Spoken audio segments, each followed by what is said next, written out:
Okay okay. இப்போ clear clear. நீங்க நல்லா சரி. பேசுங்க. உங்க தெளிவாதான் இருக்குது.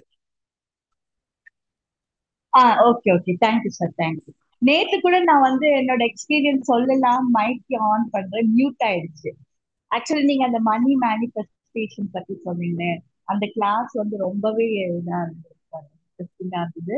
அது நம்ம கண்டிப்பா நீங்க சொன்னதை ஃபாலோ பண்ணா கண்டிப்பா நமக்கு வந்து இன்கம் வந்து நல்லா ஃப்ளோ ஆயிட்டு நம்ம நல்லா அதுக்கு முன்னாடி நம்ம அந்த அட்வான்ஸ் கோர்ஸ் பத்தி சொல்லணும். நாங்க அட்வான்ஸ் கோர்ஸ் வந்துட்ட பிறகு நிறையவே வந்து லைஃப்ல வந்து ஒரு இம்ப்ரூவ்மெண்ட் இருக்கு. அதாவது எதெல்லாம் வந்து நான் லேக் ஆயிட்டு இருந்தனோ அதெல்லாம் வந்து நான் ரெக்டிஃபை பண்ணணும் அப்படின்றது கூட நான் நம்ம எல்லாத்துக்குமே வந்து எஸ் எஸ் எஸ் சொல்லிதான் வந்து நிறைய விஷயத்துல வந்து நம்ம தோத்து போறது அப்படின்றது புரிஞ்சுக்கிட்டேன். நோ சொல்லணும், பட் இன்னும் வந்து எனக்கு வந்து அது வரல. So I have to develop that.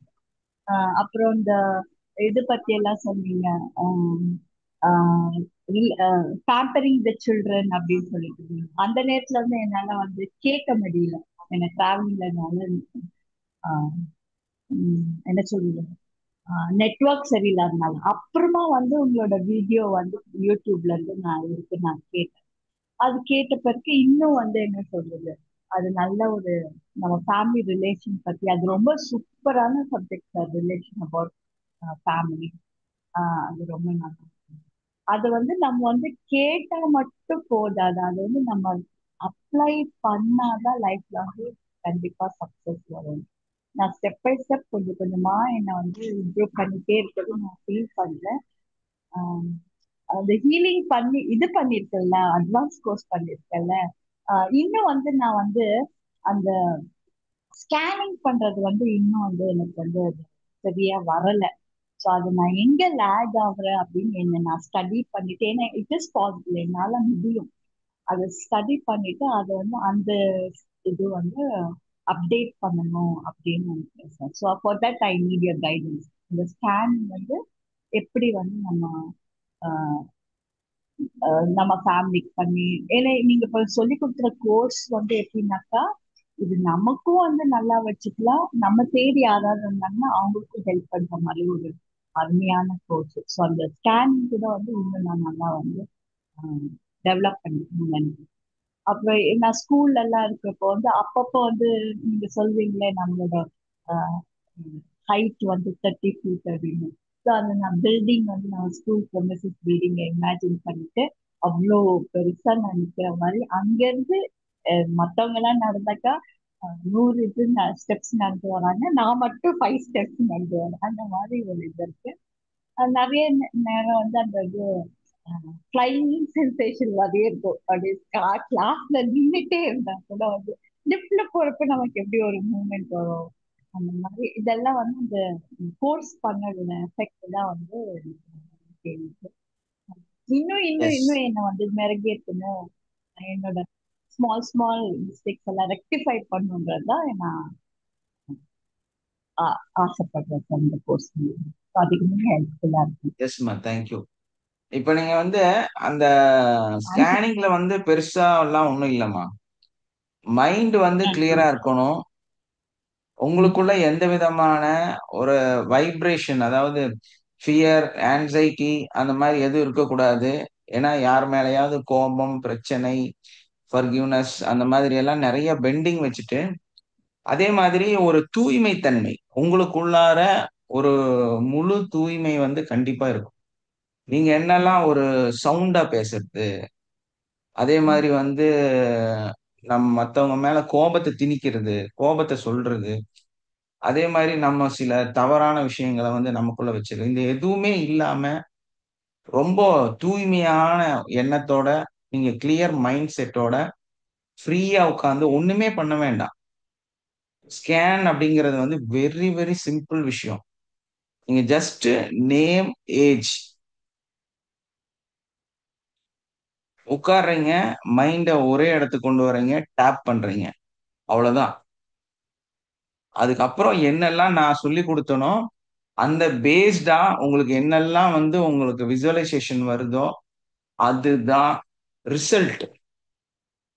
அதுதான் விஷயமே. நீங்க அதை கன்ஃபியூஸ் பண்ணாதீங்க. ஃபர்ஸ்ட் உங்களை வந்து எவ்வளோ எவ்வளோ எவ்வளோ ஃபர்கிவ் பண்ண முடியும், உங்களுக்குள்ள இருக்கக்கூடிய அந்த தவறான விஷயங்கள், கோபம், அதே மாதிரி மத்தவங்கள பத்திய ஒப்பீனியன், ஜட்ஜ்மெண்ட், ஃபர்ஸ்ட் இதெல்லாம் கிளியர் ஆகும். மெயின் கான்செப்ட் அதுதான். இதுல வந்து ஒரு டெக்னிக் வந்து நம்ம சொல்லி கொடுத்துட்டோம்னு சொல்லிட்டு நீங்க பெருசாலாம் என்னால ரிசல்ட் வர முடியல, எனக்கு வந்து அது நடக்க மாட்டேங்குது அப்படின்னா ஒரே ஒரு காரணம் தான். ஒருத்தரை பத்தி நீங்க தப்பா ஜட்ஜ் பண்ணா போதும், நீங்க ஃபெயிலியர் ஆயிருவீங்க. உங்களால வந்து இந்த பிராக்டிஸ் பண்ண முடியாது. ஒருத்தரை பத்தி தப்பான எண்ணம் உங்களுக்குள்ள இருந்தா கண்டிப்பா உங்களால இதை பிராக்டிஸ் பண்ண முடியாது. உங்களுக்கு ஒருத்தர் மேல கோபம் இருந்துச்சுன்னா இந்த பிராக்டிஸ் பண்றது கஷ்டம். உங்களுக்கு யார் மேலயாவது ஏதாவது ஒரு சங்கடங்கள் இருந்தா கண்டிப்பா உங்களால பிராக்டிஸ் பண்ண முடியாது. உங்க மேல உங்களுக்கே நம்பிக்கை இல்லைன்னா பண்றது கஷ்டம். அதனாலதான் சொல்றது, ஃபர்ஸ்ட் நீங்க இந்த மாதிரி டெக்னிக்க பத்தி நிறைய சிந்திச்சு மண்டைய உடைக்காதீங்க. ஃபர்ஸ்ட் பியூரிஃபை ஆகுங்க, கிளென்ஸ் ஆகுங்க, கிளியர் ஆகுங்க. அதுக்கு நம்ம என்ன பண்ணலாம்? ஃபர்ஸ்ட் நம்ம திருந்தணும் இல்லையா? அப்புறமா அடுத்தவங்களை திருத்துறத பத்தி ஆலோசனை பண்ணணும். உங்களுக்கு கத்து கண்டிப்பா. கொடுத்துருக்கிறது அவ்வளவு system, one by one, one by one, one by one. நீங்க லாஸ்ட் எண்ட தூக்கி தலையில வச்சுட்டு டென்ஷன் ஆகக்கூடாது. ஏன்னா நீங்க வந்து அந்த நிலைக்கு வர்றதுக்கு முன்னாடி நம்மளை சரிப்படுத்தணும். நானெல்லாம் வந்து ஒரு ஸ்டார்டிங் பீரியட், என்னோட என்னோட இந்த கிளாஸோட ஸ்டார்டிங் பீரியட் ஒரு ஏகദേശம் ஒரு 6 மாசம் கண்டினியூவா நான் அழுதுருக்கேன். எல்லாம் நிறைய காரணங்கள், நிறைய காரணங்கள். நான் ஏன் இந்த மாதிரி வாழ்ந்தேன், இந்த இந்த கிளாஸ் ஏன் எனக்கு ஒரு 25 வருஷத்துக்கு முன்னாடி கிடைச்சிருக்க கூடாது, இந்த காரணத்துக்காக உட்கார்ந்து பல நாள் அழுதுருக்கேன். ஏன்னா நம்ம லைஃப்ல வந்து நமக்கு எல்லாமே புத்தியோட, டேலண்டோட எல்லாம் நம்மளால வாழ முடியாது. நம்ம ஒன்றும் அவ்வளோ பெரிய பிறக்கும் போதே ஞானியாவெல்லாம் பிறக்கல. ரொம்ப சிம்பிள், சாதாரண மனுஷனா பிறந்திருக்கிறோம். நம்ம சரௌண்டிங், நம்மளோட சுத்தி இருக்கக்கூடிய அந்த சொசைட்டி என்னத்தை கொடுத்துச்சோ அதுதான் நம்ம. ஸோ அந்த இடத்துல இருந்து நம்ம மாறணும். அந்த சொசைட்டில இருந்து கிடைச்ச ஒரு தப்பான விஷயங்கள், நம்மளோட தாய் தகப்பன்ல இருந்து கிடைச்ச தப்பான விஷயங்கள், நம்ம வளர்ந்த முறையில இருக்கக்கூடிய தப்பான விஷயங்கள். ஸோ இதை வந்து நம்ம கண்டிப்பா கரெக்ஷன் பண்ணியே ஆகணும். இப்போ நம்ம வந்து ஒரு ஒயிட் போர்டா மாறணும். நம்ம வந்து அந்த வெள்ளை அங்கிய முழுசா அணியறக்கான ஒரு மனிதனாக நம்ம மாறணும். அப்போ அந்த கரைகள், நமக்குள்ள வந்து கரைகள் இருக்கலாம், அந்த கரையே இருக்கக்கூடாது. அந்த உள்ள உள்ள வந்து இப்போ நிறைய ஸ்மோக் பண்றாங்க அப்படின்னா அவங்களோட நுரையீரல்ல வந்து அந்த கருப்பு படிஞ்சிருக்கும் இல்லையா? அது மாதிரி நினைச்சுக்கங்க. உங்க வாழ்க்கையில நீங்க நிறைய ஸ்மோக் பண்ணிருக்கீங்க. அதாவது தவறான எண்ணங்கள், தவறான செயல்கள், தவறான கோபம். ஒரு மனுஷனை பத்தி ஜஸ்ட் உங்க ஹஸ்பண்ட்ட, உங்க ஒய்ஃப்ட்ட அதெல்லாம் கேவலமான ஜென்மம் அப்படின்னு ஒரே ஒரு தடவை சொல்லியிருக்கீங்க. சோ அது கூட பாவ மன்னிப்பு கேட்கணும். அது கூட மன்னிப்பு கேட்கணும். சோ அந்த அளவுக்கு தூய்மை தன்மையை நம்ம மனசுக்குள்ள கொண்டு வரணும். நீங்க எல்லாரும் என்ன நினைக்கிறீங்கன்னா, கத்துட்டோம் உடனே வந்து போய் இது இது வந்து ஒரு ஆஹ், மத்த சிஸ்டம் மாதிரி டக்குன்னு ஒரு குச்சி எடுத்துட்டு போய் வித்த காட்டுறதெல்லாம் கிடையாது. இது வந்து தூய்மை தன்மையோட, அதாவது நம்ம வந்து இப்போ ஒரு ஃப்ரீக்வன்சியில நம்ம வாழ்ந்துட்டு இருக்கிறோம். அடுத்த ஃப்ரீக்வன்சிக்கு மூவ் ஆகுறது தான் இந்த அட்வான்ஸ் கிளாஸோட ரொம்ப முக்கியமான விஷயம். ஸோ அந்த மனநிலையில நீங்களும் ஒரு குரு நிலைக்கு வரணும். நீங்க ஆன்மால சிறந்த ஆன்மாவாக மாறணும். நாளைக்கு மரணத்துக்கு அப்புறம் எந்த கேள்வி கணக்குமே இல்லாம, எந்த கொஸ்டினுமே இல்லாம, நீ ஏன் இந்த தப்பு செஞ்ச அப்படிங்கிற அந்த கொஸ்டினே அங்க வராம டைரக்டா அந்த சொர்க்கத்தை போய் அடையிறது. ஸோ அதுக்கு ப்ரிப்பேர் ஆகிற ஒரு கிளாஸ் தான் அந்த கிளாஸ்.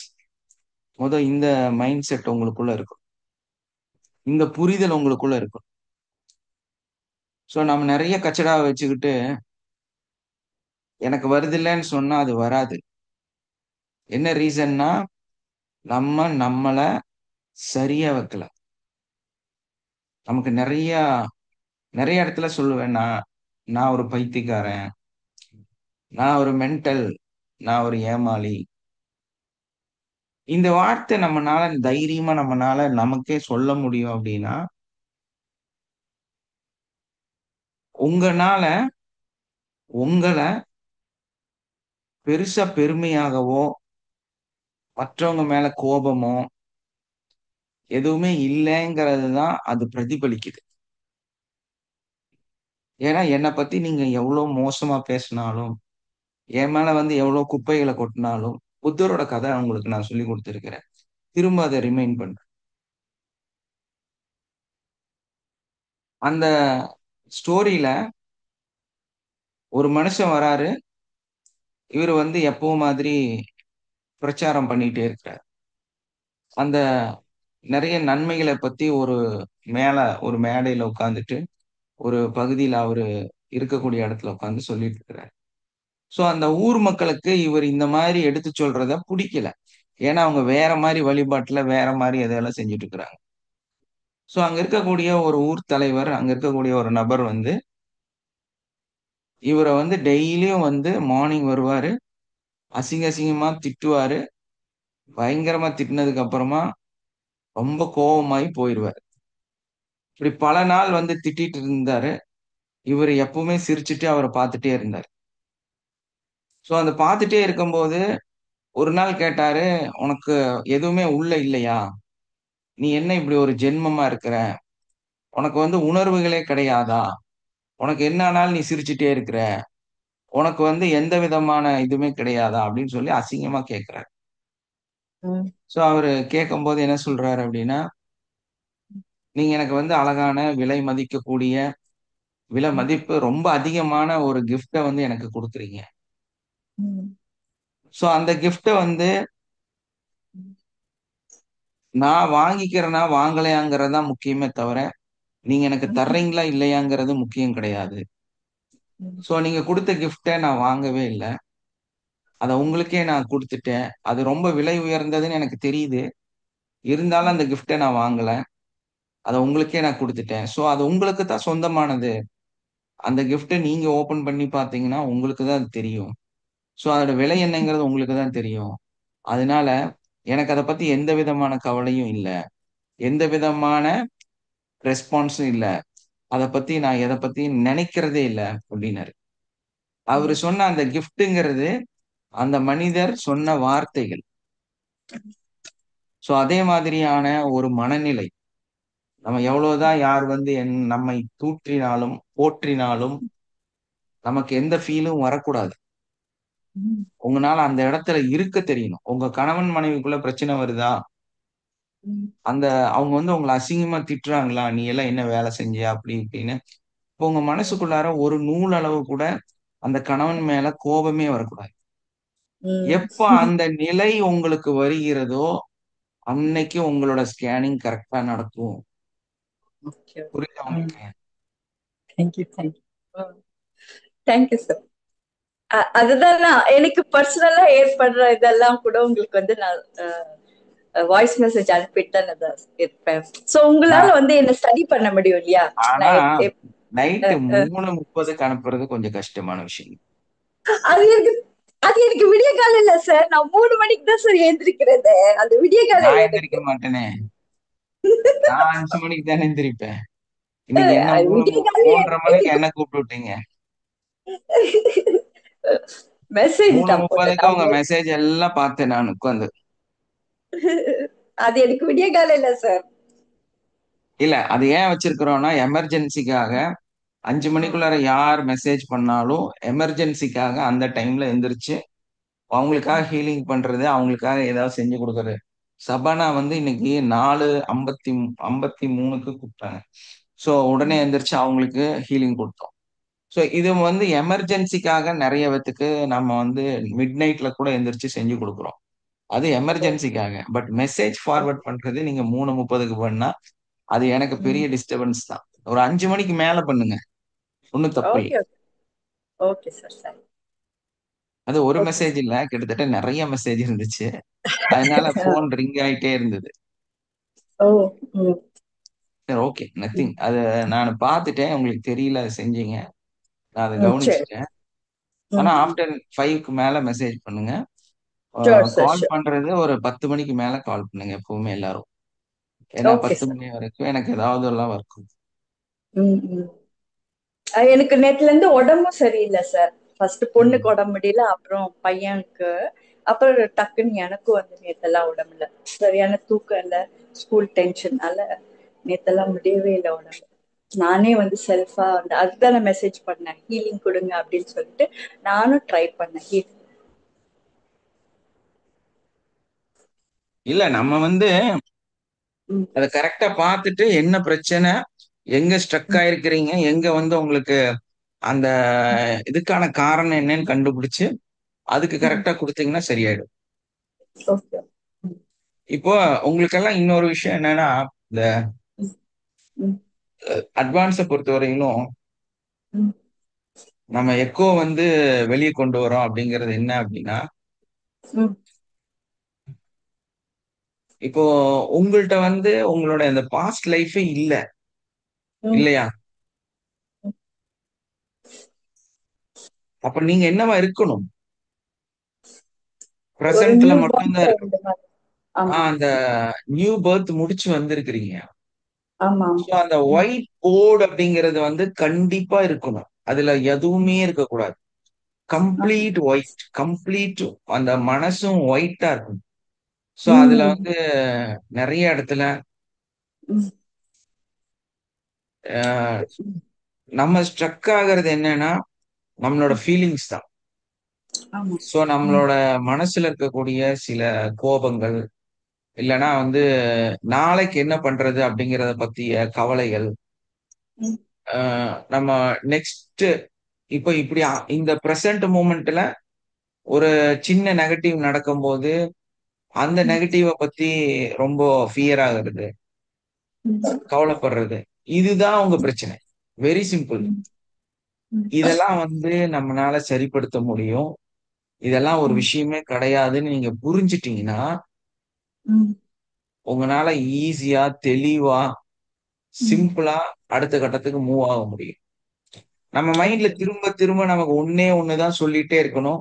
நான் ம் பிராக்டிஸ்ல பெரிய ஆள் ஆகிறேன்னு நினைக்கிறத விட ம் என்னோட வாழ்க்கையில நான் பெரிய ஆளா மாறப் போறேன். எங்க போக போறேன்? ம் நிரந்தரமான ஒரு வாழ்க்கையை நோக்கி பயணிக்க போறேன். ம் நேரடியாக சொர்க்கத்துக்கு போறதுக்கான வழிகளை தேட போறேன். ம் ஏன்னா தூய்மையான மனிதனாக நான் மாறப் போறேன். நான் பேசுற வார்த்தைகள்ல ம் கெட்ட விஷயங்கள் எதுவுமே இல்ல, ம் எதிர்பார்ப்புகள் இல்ல. ம் அப்படிங்கிறது தான் ரொம்ப ரொம்ப நம்ம இதுல கத்துக்க வேண்டிய விஷயம்.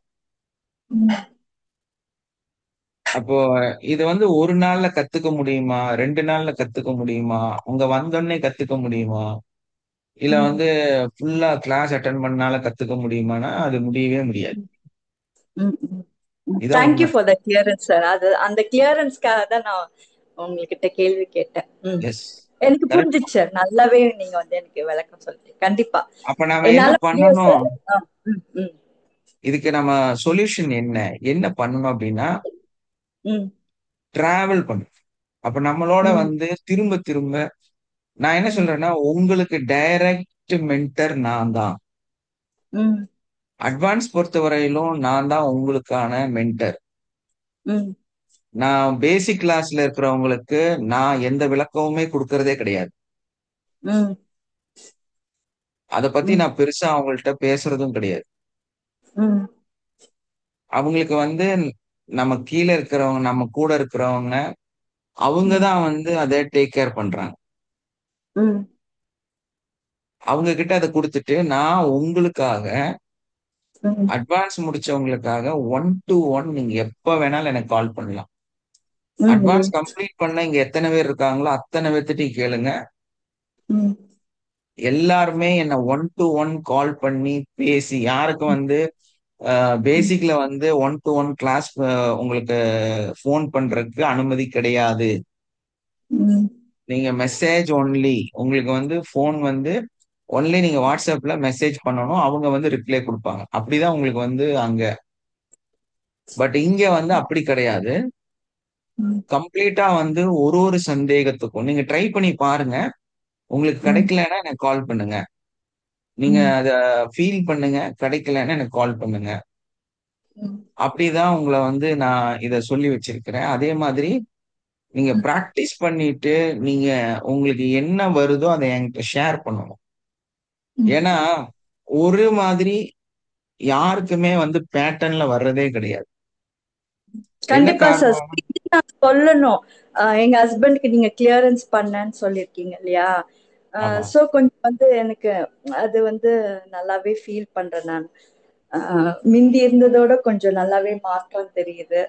அஹ் நல்லாதான் இருக்கு சார் அவங்க கிளியரன்ஸ் பண்றப்ப. இன்னும் வந்து அஹ் அவங்க ஃபினான்ஷியலா கொஞ்சம் நல்லா வரணும். அதுதானே அவங்களுக்கு பிளாக்கேஜா இருந்தது. ஆமா. இப்போ உங்களுக்கு வந்து ஆஹ் ஒரு ம், பொருள் வந்து கொடுக்கப்பட்டது. அவங்களா ம், ம். தந்தாங்க. ஆஹ் சோ ஆஹ் அத வாங்கி வச்சிருக்கிறேன். உங்க அட்ரஸ்க்கு நான் போஸ்ட் பண்றேன். அதையும் ஆஹ் வச்சுட்டு ஆஹ் அவர் பிராக்டிஸ் பண்ண சொல்லுங்க. பெரிய அளவுல வித்தியாசம் வரும். Okay sir, okay. ஸோ நம்ம இதுல தெரிய வேண்டியது ரொம்ப முக்கியமான விஷயம் என்னன்னா, இது ம், வந்து சாதாரணமா நம்ம பார்க்க முடியாது. ஏன்னா, ம், ஒருத்தருக்கும் உங்க மனசுங்கிறது வந்து ம், பலாயிரம் மெசேஜ வந்து கொட்டி கிடக்குது. அப்போ ம், உங்களோட பார்வை, உங்களோட எண்ணங்கள், உங்களுடைய செயல்கள், உங்களுடைய அந்த பாஸ்ட் வந்து வேற மாதிரி இருக்கு. ம், ம், ம், ஸோ உங்க எக்கோவும் வேற மாரி இருக்கும். உங்க உங்க ம், பிஹேவியர் வேறையா இருக்கும். உங்களோட வளர்ப்பு ம், வேறையா இருக்கும். அப்ப அதுக்கு ம், தகுந்த ம், மாதிரி உங்க சில விஷயங்கள் வந்து அங்க கரெக்ஷன் பண்ண வேண்டியது இருக்கு. ம், ஸோ ம், அதனால ம், என்ன ஆகுதுன்னா, ம், எவ்வளவோ தியான நிலைகள முடிச்சவங்க, எவ்வளவோ வந்து மத்த ம், இதுல கோர்ஸ்ல கம்ப்ளீட் பண்ணவங்க, இதுல ம், வந்து தடுமாறுறாங்க. ம், இன்னைக்கும் அவங்கனால பிராக்டிஸ் பண்ண முடியும். என்ன காரணம் அப்டின்னா, அவங்களுடைய ம், ஆழ் மனதுல இன்னும் கிளியரன்ஸ் வந்து வரவே இல்ல.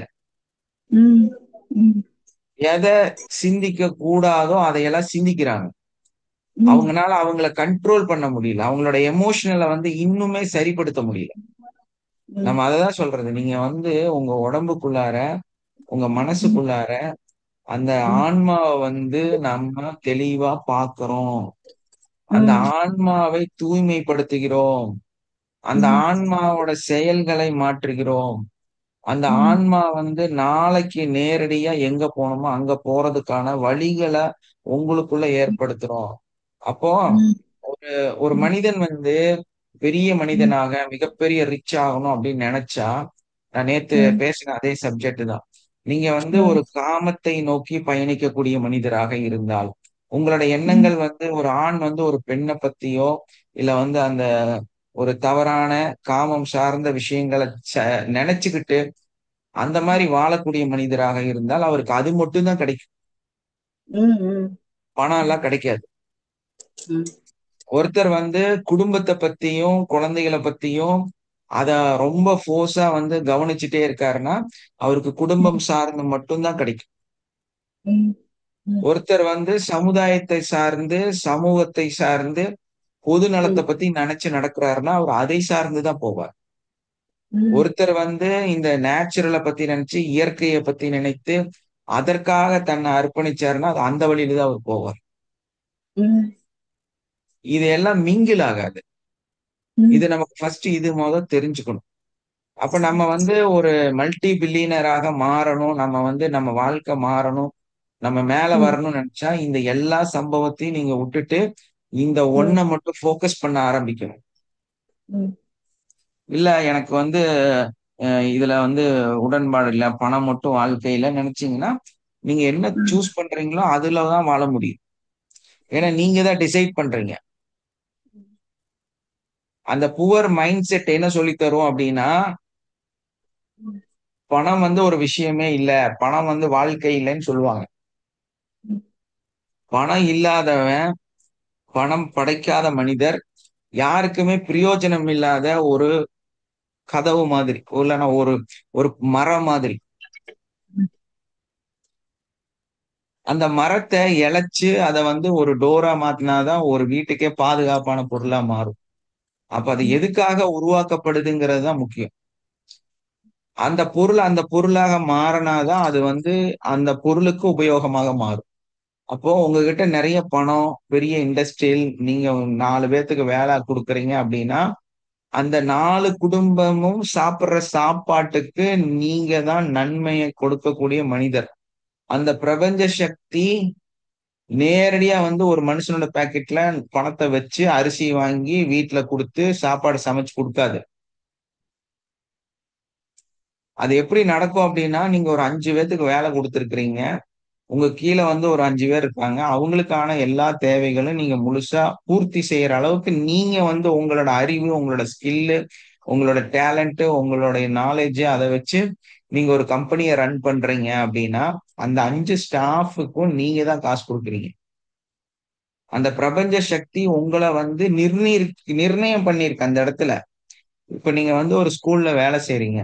அந்த ஸ்கூலோட ஓனர் வந்து கடவுளால் நிர்ணயிக்கப்பட்ட ஒரு மனிதர். ஏன்னா இத்தனை ஸ்டாஃபுக்கு பணம் கொடுக்குறாரு. அந்த அந்த ஸ்டாஃப் எல்லாருமே வந்து அவங்களோட வாழ்க்கையில என்னெல்லாம் தேவைகள் இருக்குதோ அதையெல்லாம் பூர்த்தி செய்யறாங்க. அவங்க குழந்தைங்க வேற இடத்துல படிக்கிறாங்க, சாப்பிடுறாங்க, நிம்மதியா தூங்குறாங்க, அவங்களுக்கான ஒரு இருப்பிடத்தை ஏற்படுத்திக்கிறாங்க. அதுக்கப்புறம் அவங்க வாழ்க்கையில் நல்ல சுபிக்ஷமா வாழ்றாங்க. சோ இந்த கடவுள் வந்து டைரக்டாவா கொடுத்துச்சு, இந்த பிரபஞ்ச சக்தி டைரக்டாவா கொடுத்துச்சு அவங்களுக்கு. இல்ல to one person. அப்போ நம்ம யாராக மாறணும் அப்படின்னா அந்த பர்சனாக மாறணும். அப்பதான் அந்த பிரபஞ்ச சக்தியோட நெருங்க முடியும். புரியுதா உங்களுக்கு? ஆமா அப்போ சார், எனக்கு நிறையவே ஒரு பிசினஸ் பீப்புளா மாறி, இல்லைன்னா வேற ஏதாவது ஒரு அடிப்படையில நம்ம ஒரு ஏதாவது ஒரு நிலையில ஒரு 100 மக்களுக்கு, 50 மக்களுக்கு, 500 மக்களுக்கு நம்ம நன்மைய கொண்டு போய் சேர்த்தி நம்மனால அந்த மக்கள் வந்து ஒரு தெளிவடைஞ்சு அவங்க வாழ்க்கையை திருத்திட்டு அவங்க அடுத்த கட்டத்துக்கு போறதுக்கு நம்ம ஒரு வழிகாட்டியாக இருந்தோம்னா அப்பதான் நம்ம என்ன ஆகுறோம்னா அந்த பிரபஞ்ச சக்தியோட இணையர் பக்கத்துல போறோம்.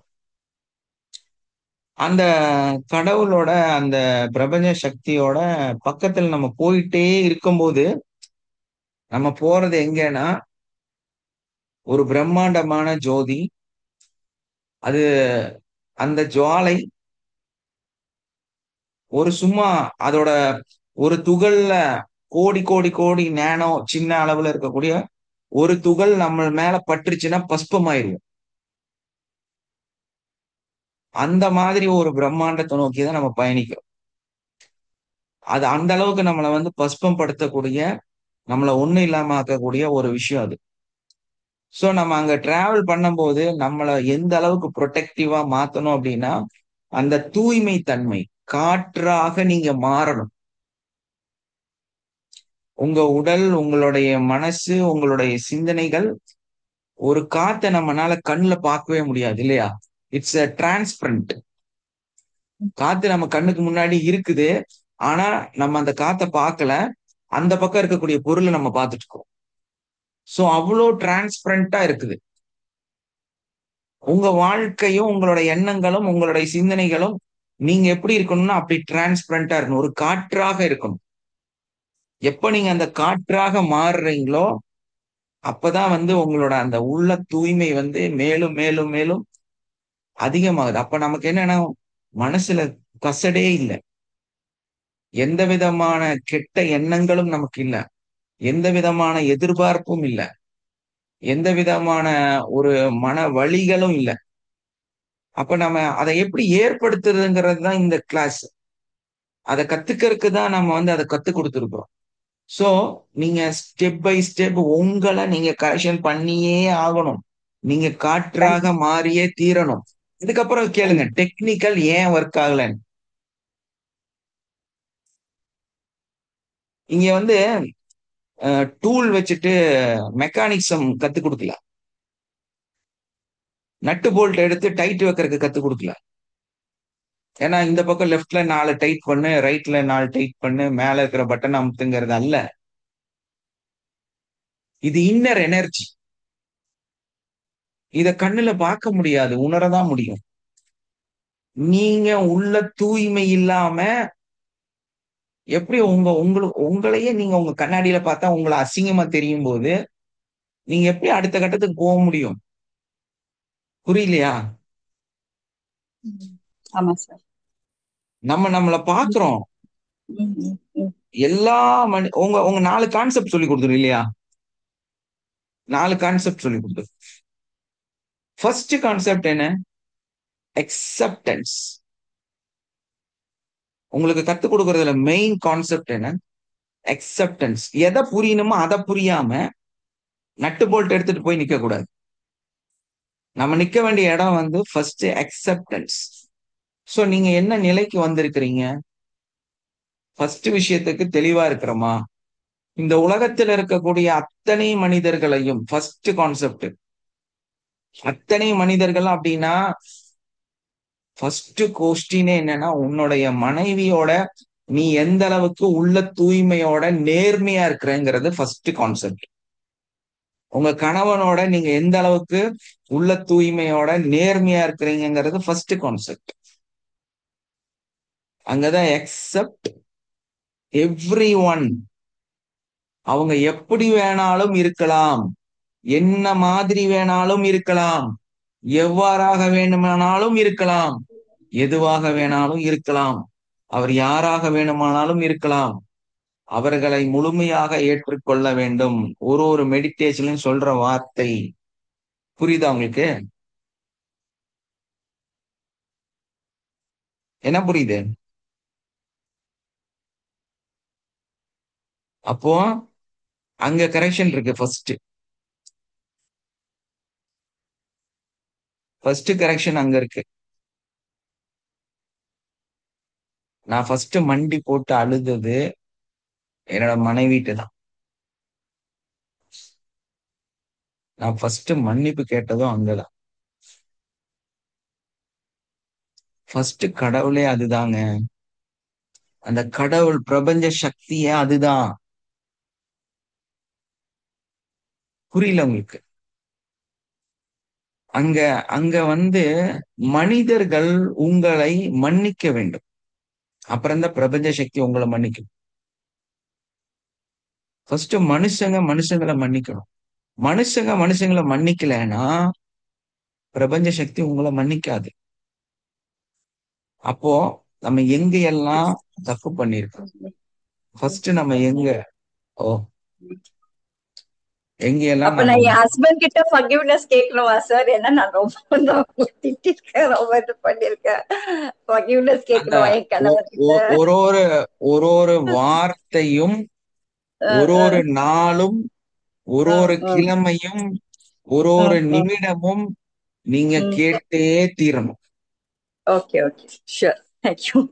அதுல ஒரு செகண்ட் கூட மிஸ் ஆகக்கூடாது. Okay sure. உங்க மொத்த லைஃப் ஸ்டைல்ல, அதாவது தாலி கட்டின அன்னையிலிருந்து இன்ன வரைக்கும், அந்த பிரசன்ட் டேஸ்ல இன்ன வரைக்கும் என்னெல்லாம் நாம சொல்லி இருக்கிறோம், என்னெல்லாம் பேசி இருக்கிறோம், என்னெல்லாம் நம்ம வாயிலிருந்து வந்திருக்கு, நம்மளோட எண்ணங்கள்ந்து வந்திருக்கு, நம்மளுடைய மனநிலையிலிருந்து வந்திருக்கு, அதை வந்து ஃபர்ஸ்ட் கிளியர் பண்ணும். கண்டிப்பா. ஏன்னா ஒயிட் போர்டுனா அதுல என்ன ஃபர்ஸ்ட்ங்கிறத நமக்கு தெரியும் இல்லையா? இப்ப அங்க ஸ்டார்ட் பண்றோம் நம்ம. First start. செகண்ட் அடுத்தது உங்களோட சேர்ந்து இருக்கக்கூடியவர்கள், உங்களோட பயணிக்கக்கூடியவர்கள், உங்களோட வாழ்க்கையில் இருக்கக்கூடியவர்கள், அங்க என்னெல்லாம் நம்ம கரெக்ஷன் இருக்குதோ அதையெல்லாம் உள்ள தூய்மைக்காக அடுத்த கட்டத்துக்கு கொண்டு வரும். சோ அங்க வந்து அந்த ஃபர்கிவ்னஸ், அந்த அந்த மனிதர்களை ஏற்றுக்கொள்வது அப்படின்னாலே நம்ம அவங்கள மன்னிக்கிறது, அவங்க நம்மளை மன்னிக்கிறது. இப்போ நீங்க மன்னிச்சுறது ஈஸி. அவங்க மன்னிக்கிறதுக்கு நீங்க ஒரு சில விஷயங்களை செய்யணுமா வேண்டாமா? அப்போ நமக்குள்ள இருக்கிற தப்ப கரெக்ஷன் பண்ணணும். அந்த தப்பை கரெக்ஷன் பண்ணா மட்டும் பத்தாது, இனிமேல் அந்த தப்பை செய்யவே கூடாது வாழ்க்கையில. மனுஷங்க தான். ஆனா தப்பு இல்லாம எப்படி சார் தப்பே இல்லாம எப்படி நீ தப்பாதான் வாழுவ. உங்க மேனுஃபேக்சரிங்கே அப்படிதான். உங்களை நீங்க குற்றப்படுத்தி கொள்ளாதீர்கள். இதற்காக உங்களை கஷ்டப்படுத்தாதீங்க. மனிதனோட இயல்பே படைப்பே ஏன் அந்த மனித குலம் ஏன் முக்கியமான ஒரு நிலையில பார்க்கப்படுது, எதற்கு இந்த மனிதனுக்கு இவ்வளவு முக்கியத்துவம் கொடுத்திருக்கிறாங்க அப்படின்னா, ஏன் இந்த ஒரு பூமியவே இந்த மனிதனுக்காக மட்டுமே உருவாக்கி இருக்காங்க அப்படின்னா, இந்த மத்த எல்லா கேலக்சியும் ஆயிரம் ஆயிரம் கேலக்சிகள் இருக்கக்கூடிய பல கோடி கோடி தூரம் இருக்கக்கூடிய கண்களுக்கே நம்ம உணர முடியாத நேனோ லெவலுக்கு நமக்கு புரிய முடியாத பிரம்மாண்டமான அந்த ஒரு பயணத்தை கொள்ளக்கூடிய ஒரு கேலக்சி இல்ல 1000 கேலக்சி, ஒரு சூரியன் இல்ல 1000 சூரியன். இந்த 1000 சூரியன்ல யாரெல்லாம் இருக்காங்க? ஏலியன் இருக்காங்களா, இல்ல நல்லவர்கள் இருக்காங்களா, தேவர்கள் இருக்கிறாங்களா, அந்த மாதிரி சோல் இருக்குதா, எது இருக்குதோ அதெல்லாம் நமக்கு தெரியாது. ஆனா இதையெல்லாம் விட இதையெல்லாம் இவ்வளவு கேலக்சி இருந்தாலுமே தி யுனீக் பர்சன் யாருன்னு கேட்டீங்கன்னா இந்த மனிதர்கள் மட்டும்தான். ஏன் இந்த மனிதர்கள் முக்கியமான இந்த இடத்த பெறாங்க அப்படின்னா, இந்த கேலக்சியில இருக்கிற மத்த உயிர்கள் எல்லாமே தவறு செய்யாத உயிர்கள். அவங்களுக்கெல்லாம் அந்த ஒரு தேவர் இருக்கிறாரு. அவர் பயங்கரமா என்ன பண்ணுவாரு, பிரபஞ்ச சக்தி என்ன சொல்லுதோ அதை மட்டும்தான் செய்வாரு. உங்க உயிரை பிடிக்கிறதுக்காக ஒருத்தர் வராரு. நீங்க மரண தருவாயில இருக்கும்போது பல இதுல அவரோட பேர் வித்தியாச வித்தியாசமா சொல்றாங்க. சோ அந்த மனிதருக்கு அந்த அந்த ஒரு தேவருக்கு என்ன வேலை? வர வேண்டியது உங்க உயிரை பிடிக்க வேண்டியது, போக வேண்டியது. இதுதான் அவருக்கு வேலை இல்லையா? அப்போ அவரு தப்பு பண்ணுவாரா? பரவாயில்ல காயத்ரி, நீங்க நல்லா இருக்கீங்க, சூப்பர், நீங்க இன்னும் 10 நாள் இருந்துங்கன்னு சொல்லுவாரா? சொல்லுவாரா? அப்படி ஒரு வார்த்தையை யூஸ் பண்ணுவாரா? கண்டிப்பா சொல்ல மாட்டாரு இல்லையா? கண்டிப்பா அங்க அந்த வார்த்தைகள் வராது. அவர் வருவாரு, புக்கை பார்ப்பாரு, அதுல என்ன டைமிங் எழுதியிருக்கோ ஆன் ஸ்பாட் எடுப்பாரு, போயிட்டே இருப்பாரு. வேற ஏதாவது சிந்திப்பாரா? அவருக்கு சிந்தனைங்கிறது கிடையாது, தவறுங்கிறது கிடையாது. கொடுக்கப்பட்ட வேலையை அவங்க பக்காவா செஞ்சிருவாங்க. உங்களுக்கு உயிர் கொடுக்கணும், வராரு, டைம் ஆயிடுச்சு, உயிரை கொடுத்துட்டு போயிடுவார். வேற எதுவுமே சிந்திக்க மாட்டாரு. இங்க வந்துட்டு அந்த உயிரை ஏதாவது பாக்கெட்ல போட்டு பார்த்து அமுத்தி பார்க்கலாம்னா, ஏதாவது ஒண்ணு செய்யலாம்னா அதெல்லாம் சிந்திக்க கூட மாட்டார். அவர் நேரா கொடுப்பாரு, போயிடுவார். ஒரு காற்றை ஆட்சி செய்யக்கூடிய ஒருத்தர் இருக்காருன்னு வச்சுங்களேன், பிரபஞ்ச சக்தியில. இன்னைக்கு புயல் அடிச்சு பல கோடி மக்கள் இறக்கணும், அதுதான் அவருக்கு ஆர்டர். அவர் வருவாரு, நேரா அங்கிருந்து ஒரு சங்கு எடுத்து உஸ்ஸுன்னு ஊதுவாரு. அங்க இருக்கக்கூடிய அந்த மக்கள் எல்லாம் புயல்னால் மரணிப்பார்கள். எந்த விதமான தயவுதாட்சணையும் இல்லாம அதை செஞ்சுட்டு அவர் போயிட்டே இருப்பார். நீர் சார்ந்த ஒருத்தர் இருக்கிறார், அவர் வருவாரு, இந்த மக்களை நீரால் அழிக்கப்பட வேண்டும், கொடுக்கப்பட்ட கட்டளை. வருவாரு, நேரா நீரை அதிகப்படுத்துவாரு, எல்லாத்தையும் கொன்னுட்டு அவர் போயிடுவார். ஆனா இந்த மனிதன் இருக்கான்ல, பிரபஞ்ச சக்தி நேரடியா ஒரு வார்த்தையை சொல்லுது, நீ இந்த கெட்ட விஷயத்த செய்யற மாதிரி ஒரு இதை சொல்லுதுன்னு வைங்க, செய்ய மாட்டேன். சொன்னது யாரு? சொன்னது பிரபஞ்ச சக்தி. ஆனா இந்த மனுஷன் செய்ய மாட்டான். தெரியுமா? ஆலோசனை பண்ணுவான். அங்கதான் மனிதாபிமானம் அப்படிங்கிற ஒரு நிகழ்வு உங்களுக்கு கொடுக்கப்பட்டிருக்கு. தவறு செய்யக்கூடாதுன்னு ஒரு இடம் உங்களுக்கு கொடுக்கப்பட்டிருக்கு. இந்த மனிதன் என்ன பண்ணுவான் அப்படின்னா, தப்பு செய்யக்கூடாது நல்லா தெரியும், ஆனா தப்பு செய்யும். செஞ்சுட்டு என்ன பண்ணுவான் அப்படின்னா, அதே பிரபஞ்ச சக்திகிட்ட அதே கடவுள்கிட்ட போய் உட்கார்ந்து, கடவுளே நான் தப்பு செஞ்சுட்டேன்னு சொல்லி அழுகுவான். அப்போ இந்த அறிவு எப்பேற்பட்ட அறிவாக இருக்குது? அறிவில்லாத அறிவாகவும் இருக்கிறது, அறிவுள்ள அறிவாகவும் இருக்கிறது.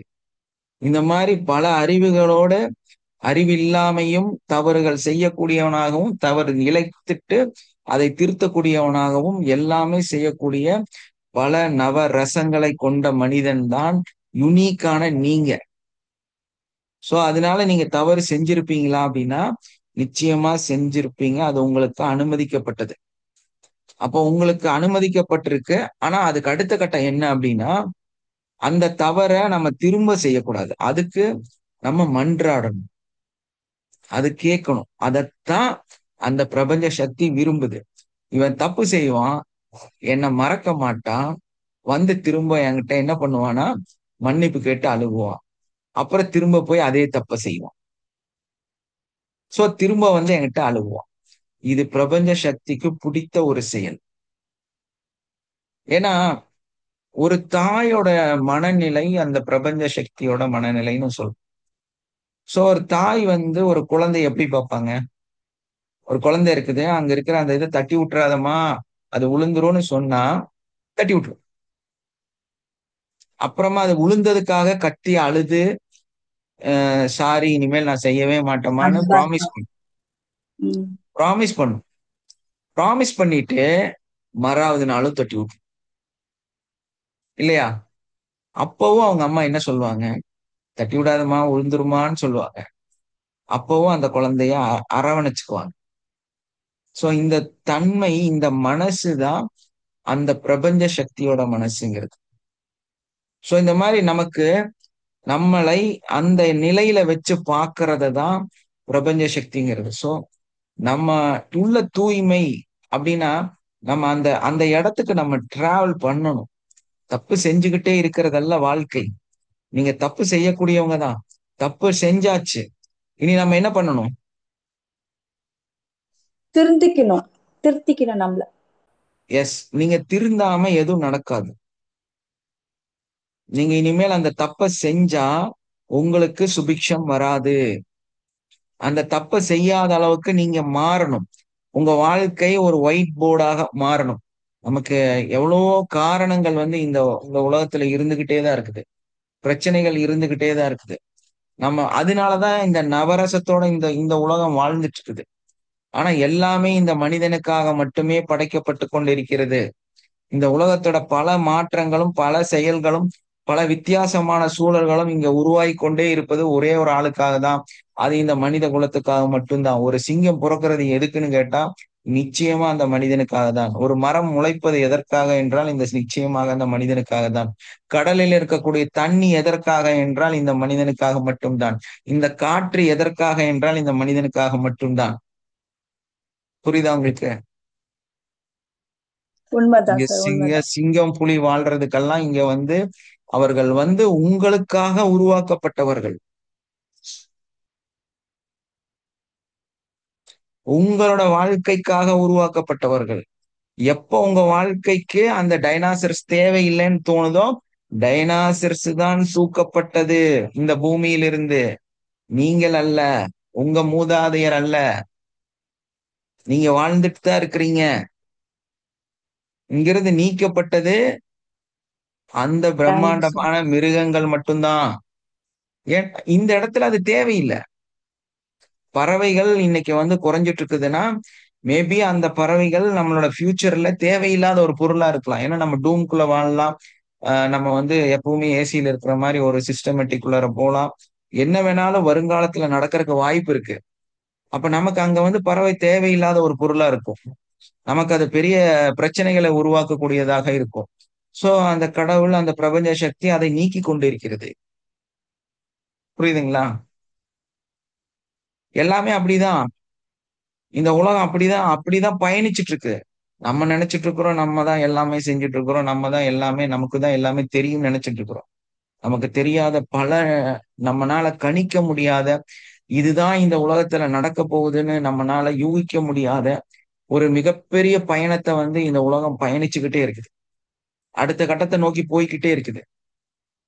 ஆனா நமக்கு தெரியாது, நம்மனால அதை உணர முடியாது. நம்ம எங்க வேணாலும் எப்படி வேணாலும் நாளை நம்மளோட வாழ்க்கை மாறலாம். நம்ம இப்படிதான் வாழுவோம் நம்ம சொல்லவே முடியாது.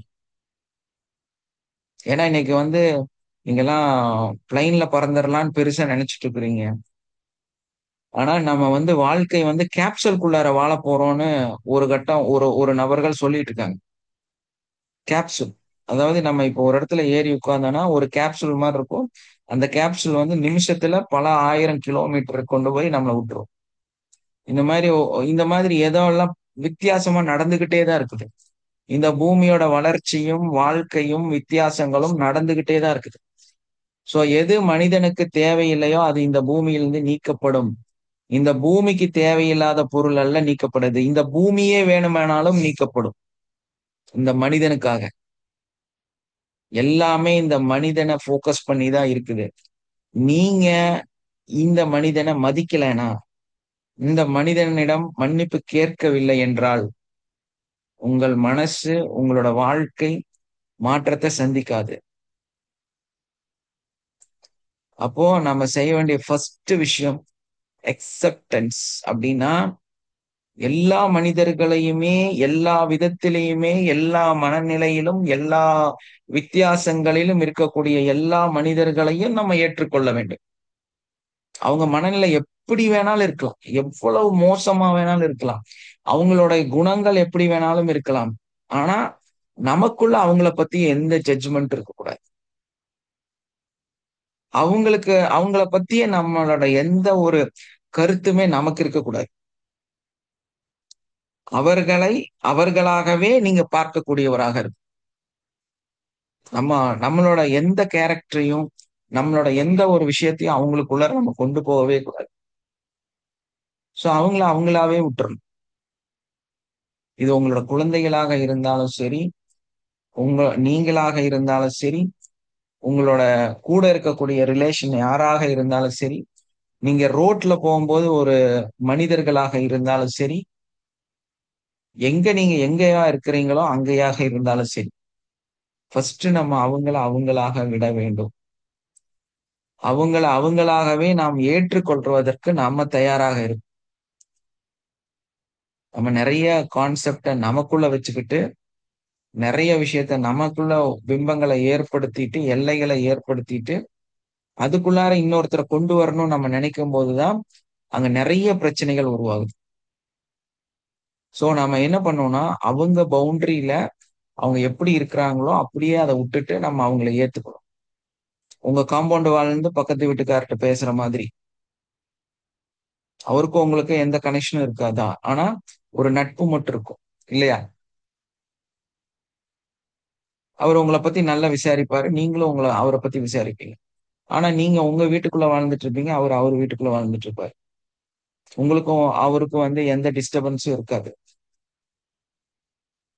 சோ அந்த சிஸ்டமேட்டிக்கா நம்ம வந்து அதை புரிஞ்சுட்டு வாழக்கூடியவர்களா.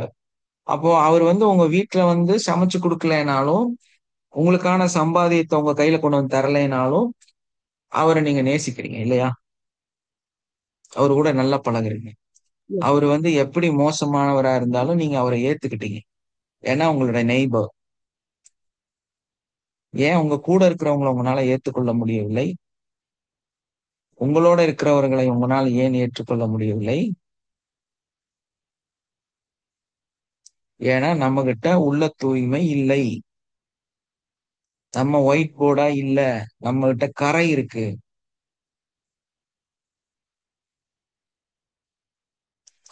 அப்போ நம்மள கிளென்ஸ், ஃபர்ஸ்ட் வேர்டு அக்செப்டன்ஸ், அதை ஏத்துக்கணும்.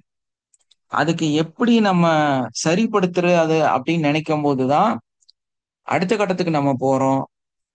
அந்த மனிதர்கள் செய்த தவறுகளை, அந்த மனிதர்கள் அறிந்தும் அறியாமலும், தெரிந்தும் தெரியாமலும், புரிந்தும் புரியாமலும் செஞ்ச அந்த தவறுகளை நம்ம மன்னிக்க கூடியவர்களாக மாறும்.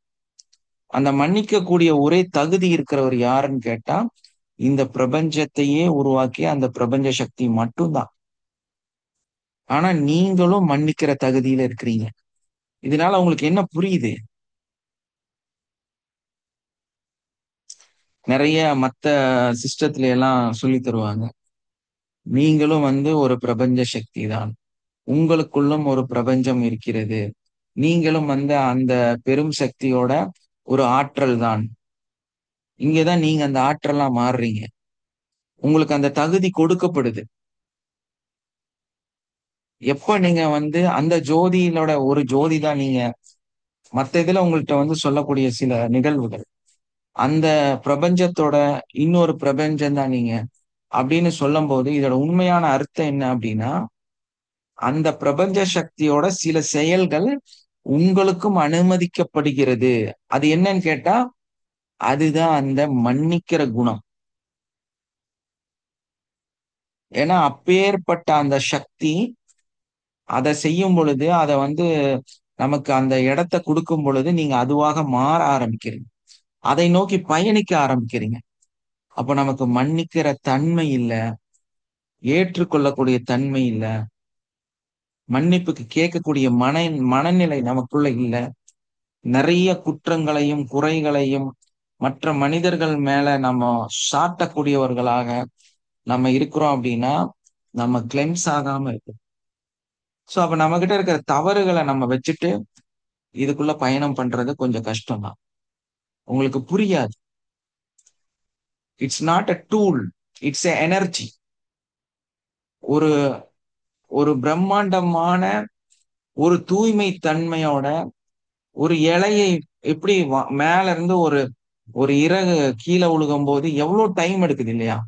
அப்படி மெதுவா அது பறந்து காத்துல அந்த வெயிட்லெஸ் அப்படியே ஃபீல் ஆகி கீழே வந்து வந்து வந்து அது தரையை தொடுறதுக்கே ரொம்ப நேரம் ஆகும்.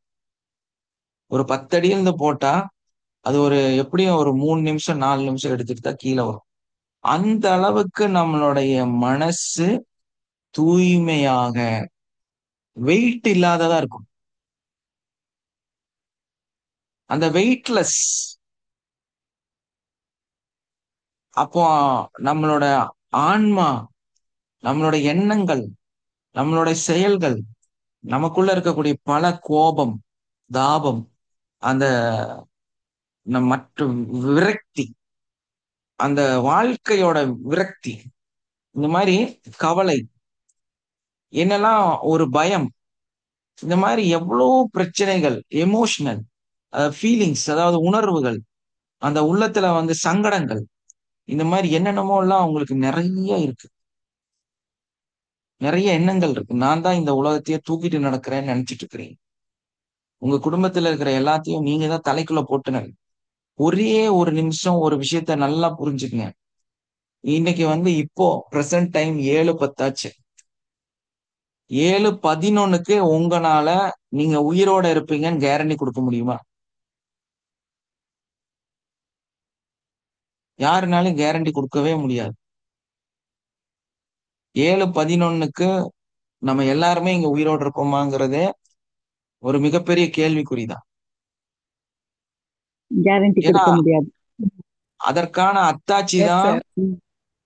நிலச்சரிவு, அதுக்கான அத்தாட்சி தான் சுனாமி, அதற்கான அத்தாட்சி தான் இந்த பிளைட் கிராஷ் ஆகிறது, அதற்கான அத்தாட்சி தான் இந்த உலகத்துல நிறைய இடத்துல அழிவுகள் ஏற்படுவது. உங்களை வந்து தனித்தனி மனிதராக என்னால் உங்கள் மரணத்தை கொடுக்க முடியும். அதே இடத்துல உங்களை கூட்டம் கூட்டமாக மரணிக்க வைக்க முடியும். நீங்க எவ்வளவு பெரிய எந்த இடத்துல எந்த ராஜாவாக இருந்தாலும் சரி, நீங்க வந்து எந்த இடத்துல எந்த ஒரு பெரிய ஆட்சியாளராக இருந்தாலும் சரி, நீங்க வந்து எதை சாதிக்கக்கூடிய பிரம்மாண்டமான அறிவாளியாக இருந்தாலும் சரி, பணம் படைத்த மனிதராக இருந்தாலும் சரி, ஒரே ஒரு நிமிடம். குஜராத் என்ன ஆச்சு? எந்த வருஷம்னு எனக்கு ஞாபகம் இல்ல. குஜராத் பூகம்பம். கோடிகள்ல தங்கம் கட்டி கட்டியா தன்னோட வீட்டுக்குள்ளார அடுக்கி வச்சிட்டு இருந்த அந்த குஜராத் பீப்புள் ஒருத்தன் பெரும் கோடீஸ்வரர், பல 1000 கோடியோட மனிதர். மொத்த ஃபேமிலியும் முடிஞ்சிருச்சு, அவ்வளவுதான், இறந்துட்டாங்க. தன்னுடைய அந்த பேப்பர், அதாவது எல்லாம் பத்திரங்களாக எல்லாமே வந்து பணமாக வச்சிருந்தாரு, ஃபுல்லா மண்ணுக்குள்ள போயிடுச்சு. அடுத்த நிமிஷம் ரோட்ல நிக்கிறேன், கம்யூனிகேஷன் இல்ல, சாப்பாட்டுக்கு வழி இல்ல, பசிக்குது, கையேந்திரம். என்ன கேரண்டி இருக்கு உங்க வாழ்க்கைக்கு? நீங்க யாரு? ஏன் நெஞ்ச நிமித்துறீங்க? என்ன கட்ஸ் இருக்கு உங்களுக்கு? எதுவுமே கிடையாது நமக்கு. ஏன்னா நம்மளோட அந்த 7-11 நிலை என்னன்னு நமக்கு தெரியாது. நம்ம எதை பார்த்து ஓடிட்டு இருக்கிறோம். அப்புறம் எதுக்கு சார் சம்பாதிக்கிற சொல்றீங்க, அப்புறம் எதுக்கு சார் பணத்தை பத்தி பேசுறீங்க, பணத்தோட கிளாஸ் இது என்ன முட்டாள்தனமா இருக்குன்னு நினைக்கிறீங்களா?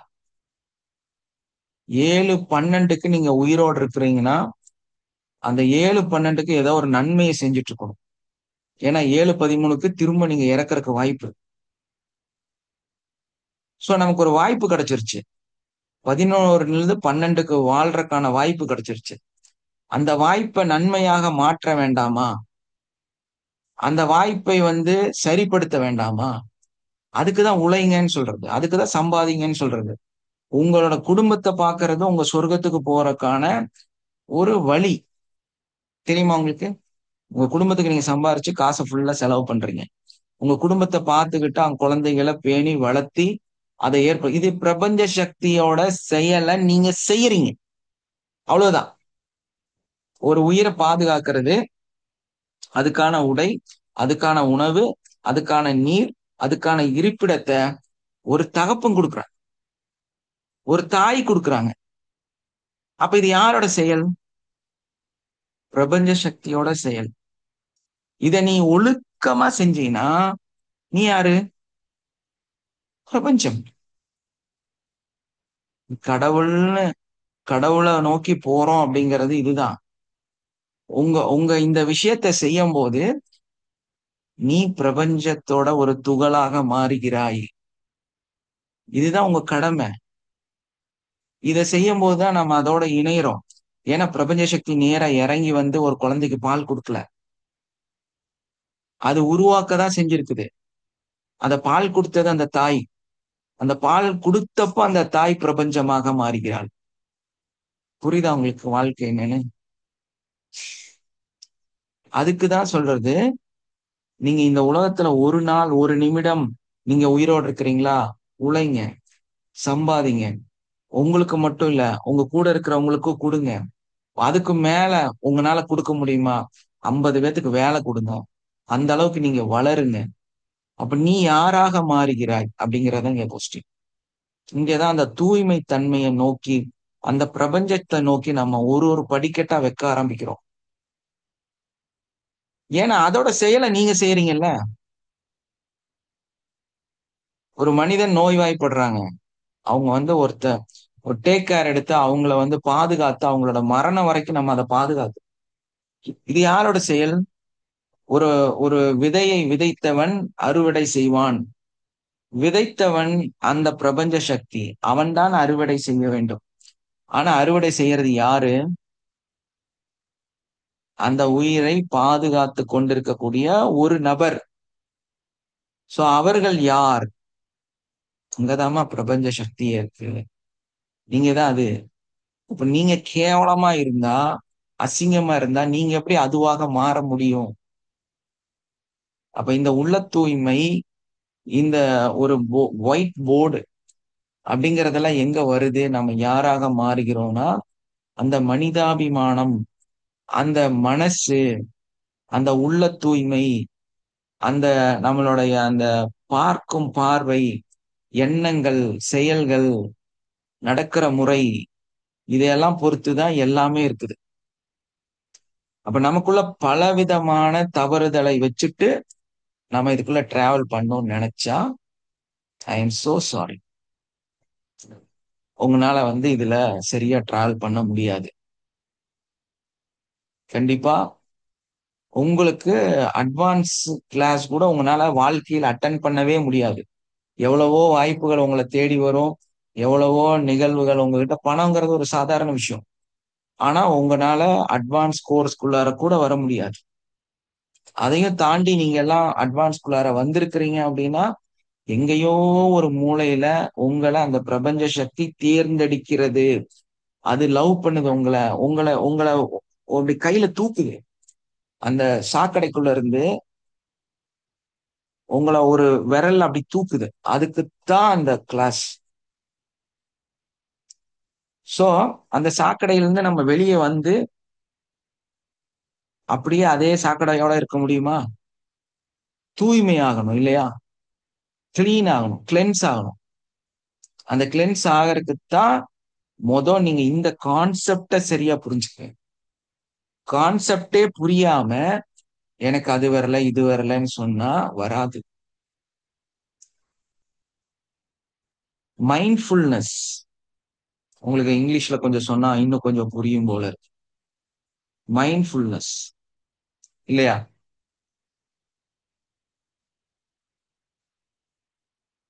அந்த அக்செப்டன்ஸ், இதெல்லாம் என்ன?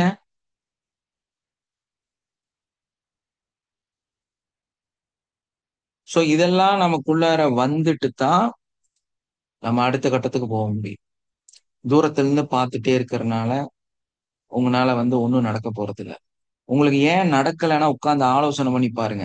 எங்க நான் தவறாக இருக்கிறேன், நான் எனக்குள்ள என்ன பிரச்சனையை வச்சிருக்கிறேன் அப்படிங்கிறத ரியலைஸ் பண்ணுங்க. ரியலைஸ் பண்ணிட்டு ஃபர்கிவ் கேள். எனக்கே பல மாதங்கள் கடந்துருச்சு. இப்ப கூட நான் நிறைய டைம் உட்கார்ந்து அழுகுறேன். சில விஷயங்கள்ல உட்கார்ந்து திடீர்னு ஏன் அப்படின்னு அவங்க கேட்பாங்க. சோ இதெல்லாம் எனக்கு நடந்துகிட்டே தான் இருக்குது. இன்னைக்கும் கரெக்ஷன் பண்ண வேண்டியது எவ்வளவோ இருக்கு. நானும் இன்னைக்கு கிளியர் ஆயிட்டேன், நான் சரியாயிட்டேன்னு எல்லாம் நான் சொல்லவே மாட்டேன். ஏன்னா நமக்கு தெரியவே தெரியாது நம்ம என்ன தப்பு பண்றோம். இங்க அதுதான் பெரிய ப்ராப்ளம். பெரிய மைனஸ் என்னன்னா, என்ன நம்ம கிட்ட தப்பு இருக்குன்னு நமக்கே தெரியாது. ஏன்னா நம்ம சாதாரண மனிதர். நம்ம என்ன முயற்சி செய்யறோம்னா, ஒரு நூலை புடிச்சுக்கிட்டு, ரொம்ப இத்து போன ஒரு நூலை புடிச்சுக்கிட்டு மெதுவா அதை அப்படியே இழுத்து இழுத்து அதை பேலன்ஸ் பண்ணி எப்படியாவது அந்த மேல போய் சேர்ந்துடலாம், அந்த இடத்துல போய். ஏன்னா மரணத்துக்கு அப்புறம் ஒரு பயங்கரமான வாழ்க்கை இருக்குன்னு ஜஸ்ட் நம்புறோம், அவ்வளவுதான். மரணம் இல்லாத வாழ்க்கை அங்க இருக்குங்கிறத நம்புறோம். அது ஒரு நம்பிக்கை தான். சோ அந்த நம்பிக்கையை நோக்கி பயணிக்கும். சோ இதுக்கு இடையில நிறைய விஷயங்கள் இருக்கு. நிறைய நமக்குள்ள மாற்றத்தை ஏற்படுத்த வேண்டியது நிறைய இருக்கு. சோ அந்த பயணத்தை நம்ம சரியா மேற்கொள்ளும் பொழுதுதான், நம்ம உள்ள தூய்மையை நமக்குள்ள கொண்டு வரும் பொழுதுதான் இதெல்லாம் ஒர்க் அவுட் ஆகுது. ஏன்னா நீங்க ஒரு மனிதனோட வாழ்க்கையை பத்தி பேச போறீங்க அப்படின்னா, ஒரு மனிதனோட அந்த இடத்த இங்கிருந்து நம்ம பயணிக்கிறோம் இல்லையா? இந்த இந்த பூமியில எந்த இடத்துல இருந்தாலும் அங்க இருக்கக்கூடிய பொருளை பத்தி, அங்க இருக்கக்கூடிய இடத்தை பத்தி நம்ம சொல்றோம். அந்த அளவுக்கு நீங்க மேன்மையானவர்களா மாறுறீங்க. அப்ப நீங்க அந்த ஒரு காற்றாக இருந்தால் மட்டும்தான் அந்த காற்றுக்குள்ள நுழைஞ்சு நம்மளால போக முடியும். அந்த உணர்வுகளை நம்மளால கடத்த முடியும். அப்போ உங்களுக்குள்ளார இவ்வளோ கசடை வச்சுட்டு, இவ்வளோ வெயிட்டை வச்சுக்கிட்டு, நான் தான் எல்லாமேங்கிற சிந்தனையை வச்சுக்கிட்டு உங்களால எப்படி இத்தனை மூட்டை தூக்கிட்டு அந்த காத்தா பறக்க முடியும்? எப்படி உங்களால உணர முடியும்? எப்படி உங்களுக்கு அது சாத்தியமாக இருக்கும்? இன்னும் ரியலைஸ் பண்ணிட்டே இருக்கிறோம்னா, எனக்குள்ள என்ன தப்பு இருக்குது, என்னோட அங்கி சரியா, என்னோட உடல்ல போடக்கூடிய அந்த உடை சரியான கேள்வி கேட்கிற அளவுக்கு நான் இன்னைக்கு பாவ மன்னிப்பு கேட்டுட்டு இருக்கிறேன். சோ அதுதான் அந்த ஒரு பெரும் மகான்களாக மாறும் பொழுது, அந்த இடத்த நீங்க தொடர்க்கான வழிகளை காமிக்கும் பொழுது, நம்ம சரியில்லாம இருந்துட்டு நம்ம எதையும் செய்ய முடியாது. இந்த 4 கான்செப்டை நீங்க எடுத்தே ஆகணும். நெக்ஸ்ட் கான்செப்ட் என்ன? லவ், அன்பு. ஒரு அன்கண்டிஷனல் லவ்னு உங்களுக்கு சொல்லி கொடுத்துருக்குறோம் இல்லையா? இந்த உலகத்துல இருக்கக்கூடிய எல்லா மனிதர்களையும் நம்ம நேசிக்கக்கூடியவர்களாக இருக்கு.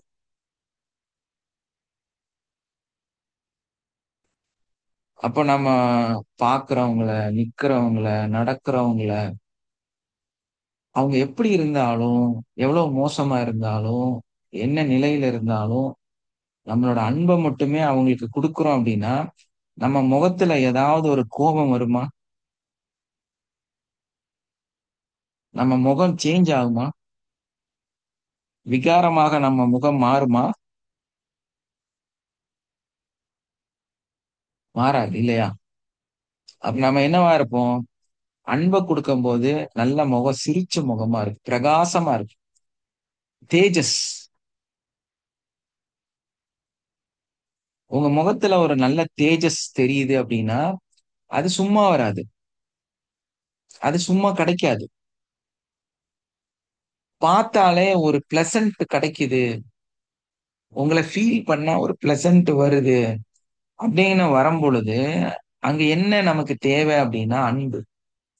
இந்த உலக மக்கள்ல, இந்த உலகத்துல இருக்கக்கூடிய அத்தனை மக்கள் மீதும் நம்மளுடைய அன்பை பொழியும் பொழுது என்ன ஒரு கருத்துக்காக வேணாலும், எந்த ஒரு மற்ற மனிதர்களோட சிந்தனைக்குனாலையும் நாம பிரிக்கப்பட்டிருக்கலாம். நம்ம நமக்குள்ள சில தோற்றங்கள் இருக்கலாம், சில தவறான சிந்தனைகள் இருக்கலாம். நீங்க அப்படி இருக்கிறீங்க, நீங்க இப்படி இருக்கிறீங்க, என்ன வேணாலும் இருக்கலாம். ஆனா நம்மளோட அன்பை வெளிப்படுத்தும் பொழுது நமக்கு அவர்கள் மனிதர்கள் மட்டும்தான். சோ அங்க இருக்கக்கூடிய அந்த என்ன கண்டிஷனும், என்ன ஒரு மனநிலையும், அவங்க எப்படி வேணாலும் இருந்துட்டு போகட்டும். ஆனா அந்த மனிதனையும், அந்த துரோகம் செய்யக்கூடிய மனிதரையும், அந்த கேவலமான மனிதரையும் நம்ம அன்பு செலுத்தக்கூடியவராக மாறுறோம். அந்த அன்பு எல்லையை கடந்து அந்த எல்லாத்துக்கும் கொடுக்கும்போது, எவ்வளோ மோசமான மனிதர் உங்கள்ட்ட எப்படி பேசினாலும் சரி, உங்களை நேரடியா ஒரு குத்து குத்தினாலும் சரி, உங்களுடைய அந்த முகத்துல எந்த விதமான ஒரு மாற்றமுமே இல்லாமல் நீங்கள் சிரித்து கொண்டே இருக்கக்கூடியவராக இருக்கும். புத்தர் அப்படி சிரிச்சுட்டே இருந்தாரு இல்லையா? எல்லா மகான்களும் பாருங்க சிரிச்சுட்டே இருக்கிறாங்க.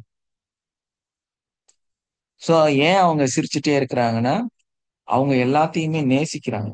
அவங்களுக்கு துரோகம் செய்யறவங்களையும் நேசிக்கிறாங்க, அவங்களுக்கு தப்பு செய்யக்கூடியவங்களையும் நேசிக்கிறாங்க, அவங்களை ஏமாற்றக்கூடியவர்களையும் நேசிக்கிறாங்க, அவர்களுக்கு என்னெல்லாம் இழப்பு நடக்குதோ அதை எல்லாமே நேசிக்கக்கூடியவர்களாக இருக்கிறாங்க. அந்த ஒரு மனநிலையில இருக்கும்போது என்ன ஆகுதுன்னா, அவங்க முகத்துல அந்த சிரிப்புங்கிறது குறையவே குறைய மாட்டேங்குது. சோ அந்த இடத்துக்கு வர்றதுக்கு நமக்கு ஒரு தகுதி வேணும், நமக்கு அந்த மனசு வேணும், அந்த எண்ணம் வேணும், அதுக்கு நமக்கு அந்த லவ் வேணும், காதல் வேணும். நன்றி, அடுத்தது நன்றி கூறுவது. உங்களுக்கு கிடைச்சிருக்கலாம், கிடைக்காம போயிருக்கலாம், வந்திருக்கலாம், வராம போயிருக்கலாம், உங்களுக்கு நடந்திருக்கலாம், நடக்காம இருக்கலாம். ஆனா அதுக்கு ஏதாவது ஒரு காரணம் இருக்கு, ஏதாவது ஒரு சம்திங், ஏதாவது ஒரு வித்தியாசம் அங்க இருக்கத்தான் செய்யும். சோ அந்த இடத்த நம்ம தெளிவா, கண்டிப்பா அந்த கிடைச்சதுக்கெல்லாம், உங்களுக்கு இன்னைக்கு ஒரு டம்ளர் தண்ணி குடிக்கிறீங்களா, இந்த ஃபார்மாலிட்டி சிஸ்டம்னு நிறைய உங்களுக்கு கத்து கொடுத்துருக்குறாங்க. பெரிய எதையோ சாதிக்கிற மாதிரி சும்மா thank you thank you thank you, hi hi hi. இது இல்ல. நானெல்லாம் பழம் வாங்கினா அந்த தாத்தாக்கு நன்றி சொல்லுவேன், ஒரு ஆளு கேட் திறந்து கொடுத்தா நன்றி சொல்லுவேன். இந்த நன்றி எல்லாம் நன்றிங்கிறது. இன்னைக்கு உங்களுக்கு என்னெல்லாம் கிடைச்சிருக்குதோ, ஏன்னா நீங்க அந்த 7:11:10 7:26 வரைக்கும் உயிரோட உட்கார்ந்து இன்னைக்கு இதை கேட்டுட்டு இருக்கிறீங்க. நீங்க எல்லாம் இன்னும் மரணிக்கல், இனிமே உங்களுக்கு மரணம் வரல. ஒரு 16 நிமிஷமா உயிரோடு இருக்கிறீங்க. இதுக்கு நன்றி சொல்லணும் ஃபர்ஸ்ட். இதுக்கு நன்றி கூறக்கூடியவர்களாக நாம் இருக்க வேண்டும்.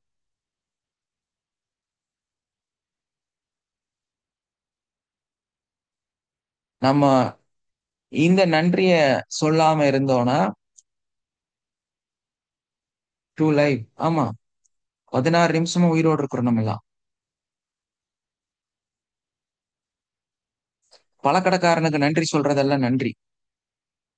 16 நிமிஷமா உயிரோட பேசிட்டு இருக்கிறேன் நான், அதுக்குத்தான் நன்றி. இப்ப இங்க இருந்து நீங்க ஸ்டார்ட் பண்ணுங்க. எதுக்கெல்லாம் நீங்க நன்றி சொல்றதுக்கு கடமைப்பட்டிருக்கீங்க? இந்த உள்ள தூய்மையோட, இந்த எண்ணங்களோட பயணிக்கக்கூடியவர்களாக மாறணும். அப்ப எதுக்கெல்லாம் நன்றி சொல்லணும்? எல்லை இருக்கா?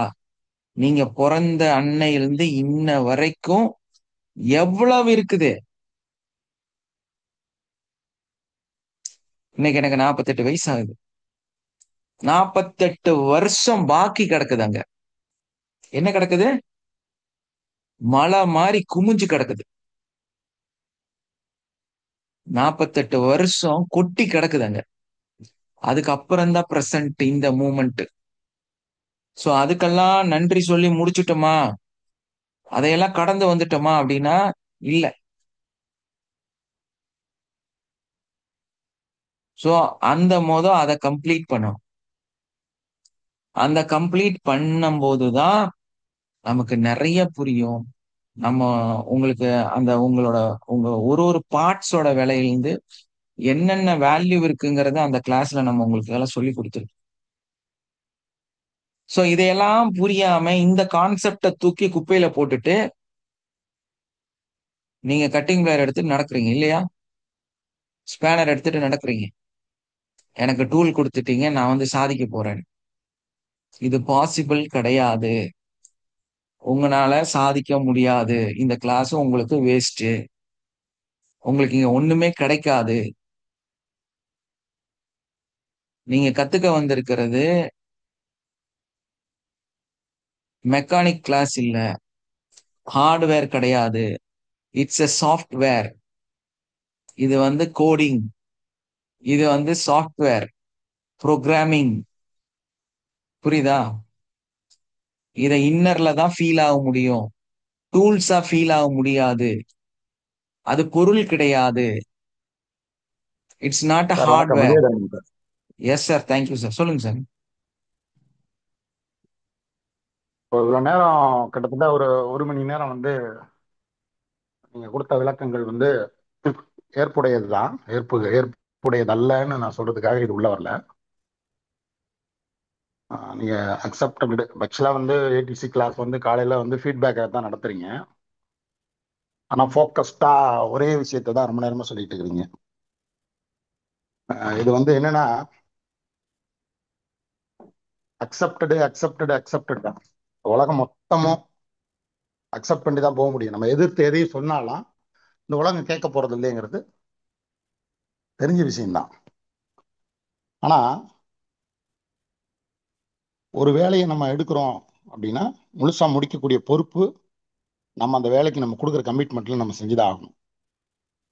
நான் ஒரு பக்கம் போய் ஒரு வேலையை எடுக்கிறேன், அந்த வேலையை நான் முடிச்சு தரேன்னு சொல்றேன். ஆனா ஒரு ஆளால செய்ய முடியாது, ஒரு 10 பேரை கூட்டு சேர்த்து தான் செய்ய முடியும். அப்ப அதுல 5 பேர் வந்து வர்றேன்னு சொல்லிட்டு வரலைன்னா அவங்கள அக்செப்ட் பண்ணிக்க முடியாது. கூப்பிட்டு சத்தம் போட்டு தான் ஆகணும், சண்டை போட்டு தான் ஆகணும். அப்பதான் அந்த 10 பேர் கொண்டு வந்து அந்த வேலையை முடிக்க முடியும். இந்த மாதிரி சின்ன சின்ன விஷயங்களுக்காக நம்ம படுற கோபமும் சரியான சில நியாயங்கள் இருக்கும் எல்லா மனுஷனுடைய வாழ்க்கையிலும். ஒரு விஷயத்த எல்லாருமே பர்ஃபெக்டா செய்ய மாட்டாங்கன்னு நீங்களே சொல்றீங்க. அப்ப பர்ஃபெக்ட் இல்லைன்னா அந்த பர்ஃபெக்ட் இல்லைன்னு யாரெல்லாம் சொல்றாங்களோ அதை அக்செப்ட் பண்றதுலயும் நீங்க கவனமா இருக்கணும், எல்லா மனுஷனுமே, எல்லா விதத்திலையுமே. அப்ப வந்து அது கோபம், அந்த கோபம் எதுக்கு? கோபம் வரவே கூடாது.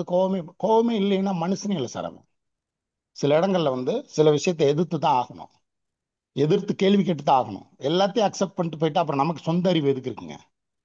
அறிவு ஒண்ணு இருக்குல்ல. கடவுள் எல்லாருக்கும் சமமா பூரணமா அறிவை கொடுத்துருக்காங்க எல்லாருக்குமே. யாருமே இங்க குறைஞ்சவங்களும் கிடையாது, கூடினவங்களும் கிடையாது. ஒருத்தருக்கு ஒருத்தர் கூடினவங்க இல்லை, குறைஞ்சவங்க இல்லை.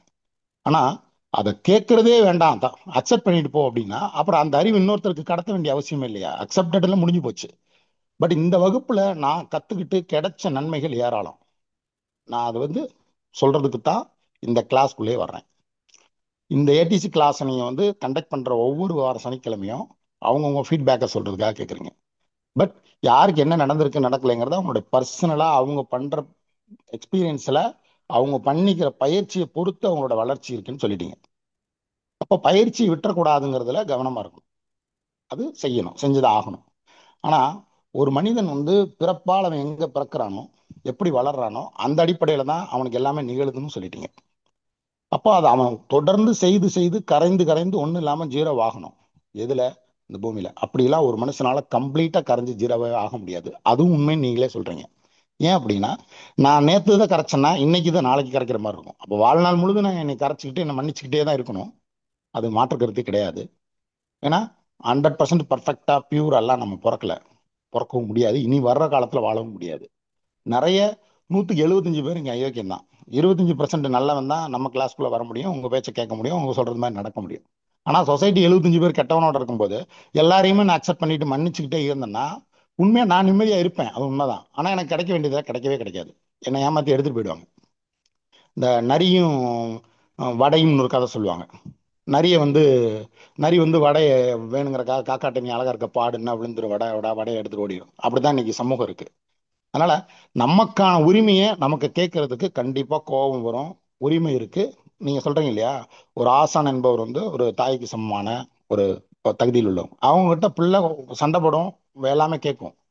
அது வந்து முழுமையான உரிமையில தான் அதை பேசும், கேட்கும். அந்த மாதிரி இந்த சொசைட்டியில் நம்ம யாரெல்லாம் விரும்புகிறோமோ, யாரெல்லாம் நமக்கு தேவைன்னு நினைக்கிறோமோ அவங்க கிட்ட நம்ம உரிமை சண்டை போடத்தான் வேணும், கேட்டுத்தான் ஆகணும். இல்லைன்னா அவங்க நம்மளை ஏமாத்திடுவாங்க. ஏமாந்துருவோம் நம்ம. இதுல ஏமாந்துருந்து அக்செப்ட் பண்ணிட்டேன் அப்படின்னா. ஒரு விஷயம் நான் சொல்ல விரும்புறேன், என்ன தெரியுங்களா? சொல்லுங்க. இதுல வெரி சிம்பிள். நாம இதுல புரிஞ்சுக்க வேண்டிய ஒரே ஒரு விஷயம் என்னன்னு கேட்டா, சொல்லுங்க. இந்த உலகத்துல கண்டிப்பா நான் பல இடத்துல சொன்ன ஒரே ஒரு விஷயம் அப்படிதான். நீங்க ரொம்ப ஹார்ட் ஒர்க் பண்ணி ஒரு லாஜிக் லைஃப் ஸ்டைல் அப்படின்னா, நம்ம வந்து ஒரு விஷயத்த பார்த்து கத்து புரிஞ்சு வச்சிருக்கோம். சோ அந்த அடிப்படை வந்து நம்ம எப்பவுமே இப்படித்தான். நம்ம உங்களோட சிந்தனையில் நீங்க சொல்றீங்கல்ல, ஒரு நபர் வந்து நம்ம 10 பேர்த்த கூப்பிடுறோம், அந்த 10 நபர்கள் வந்து வர்ற இடத்துல 5 பேர் தான் வராங்க. சோ அந்த 5 பேர் வரலைங்கிறது ஒரு மிகப்பெரிய மன அழுத்தத்தையும் கஷ்டத்தையும் அங்க கொடுக்குது. சோ அவங்கள்ட்ட வந்து எனக்கு கோவப்பட வேண்டிய ஒரு சூழல் வந்து ஏற்படுது. இதுதான் என்னோட நிலை அப்படின்னு நீங்க அந்த உணரும் பொழுது, இங்க நாம சொல்ற விஷயம் என்ன அப்படின்னா, ஆக்சுவலா நீங்க வந்து இந்த ஒரு 4 கான்செப்டை எடுத்துட்டு உங்க வாழ்க்கையில அந்த தூய்மை தன்மையோட இருக்கும் பொழுது இந்த மாதிரி ஒரு நிகழ்வே அங்க நடக்காது. அதாவது இந்த 10 பேர்த்த கூப்பிட்டா 11 ஆள் வந்து அங்க நிப்பாங்க. அந்த 11 ஆளும் மிகப்பெரிய ஆத்மார்த்தமான ஒர்க்கை வந்து அங்க செஞ்சுட்டு போவாங்க. இப்போ உங்களுடைய அந்த லாஜிக்கான ஒரு வாழ்க்கை இருக்குது, ஒரு மிராக்கிளான வாழ்க்கை அப்படின்னு ஒண்ணு இருக்கு. இந்த பூமியில வந்து உங்களுக்கு ஆல்ரெடி சொல்லியிருக்கிறேன், சூக்ஷ்ம உலகம்னு ஒரு உலகம் இருக்குது, இந்த சாதாரண உலகம்னு ஒரு உலகம் இருக்குது. இந்த 2 உலகத்துக்கு இடையில பயணிக்கக்கூடிய ஒரு நிகழ்வு தான் இந்த வகுப்பு. இந்த வகுப்பை பொறுத்த வரையிலும் நீங்க இந்த மாதிரியான எந்த கான்செப்ட்லயுமே கஷ்டப்பட வேண்டிய அவசியம் கிடையாது. நீங்க உங்களுக்கான உழைப்பை போட்டு நீங்க கஷ்டப்பட்டு அந்த நபர்களை திருத்தி அவங்கள சரிப்படுத்தி இப்படி வாழ்ற வாழ்க்கை வந்து ரொம்ப சாதாரணமான இந்த உலகத்துல இந்த பூமியில மனிதர்கள் தினமும் வாழ்ந்துட்டு இருக்கக்கூடிய வாழ்க்கை. இந்த வாழ்க்கைய வாழ்ந்தா உங்களால அந்த உச்சத்தை அடையவே முடியாது. ஏன்னா ஏன் ஒரு மனுஷன் வந்து அந்த உச்சத்தை அடைய முடியுது, அந்த ரிச் மைண்ட் செட் இப்படி எல்லாம் நம்ம ஏன் அதை வந்து ஃபோக்கஸ் பண்ணி சொல்றோம் அப்படின்னா, ஒரு மிக பெரும் கோடீஸ்வரர் 10,000 கோடி ஒரு நாளுக்கு வியாபாரம் பண்ணக்கூடிய ஒரு மனிதர், அவர்கிட்ட நம்ம 1 to 1 உட்கார்ந்து பேசும் பொழுது அவரோட மனநிலை எப்படி இருக்குங்கிறது தான் முக்கியம்.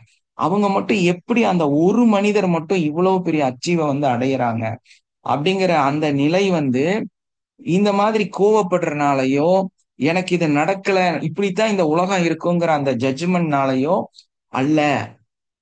இது வந்து ஒரு ஆட்டோமேஷன் சிஸ்டமாக, இயற்கையாகவே, அற்புதமாகவே இது எப்படி நடக்குதுன்னு நம்மளால புரியாத அளவுக்கு ஒரு அற்புதம் வந்து நம்ம வாழ்க்கையில நடக்கும்.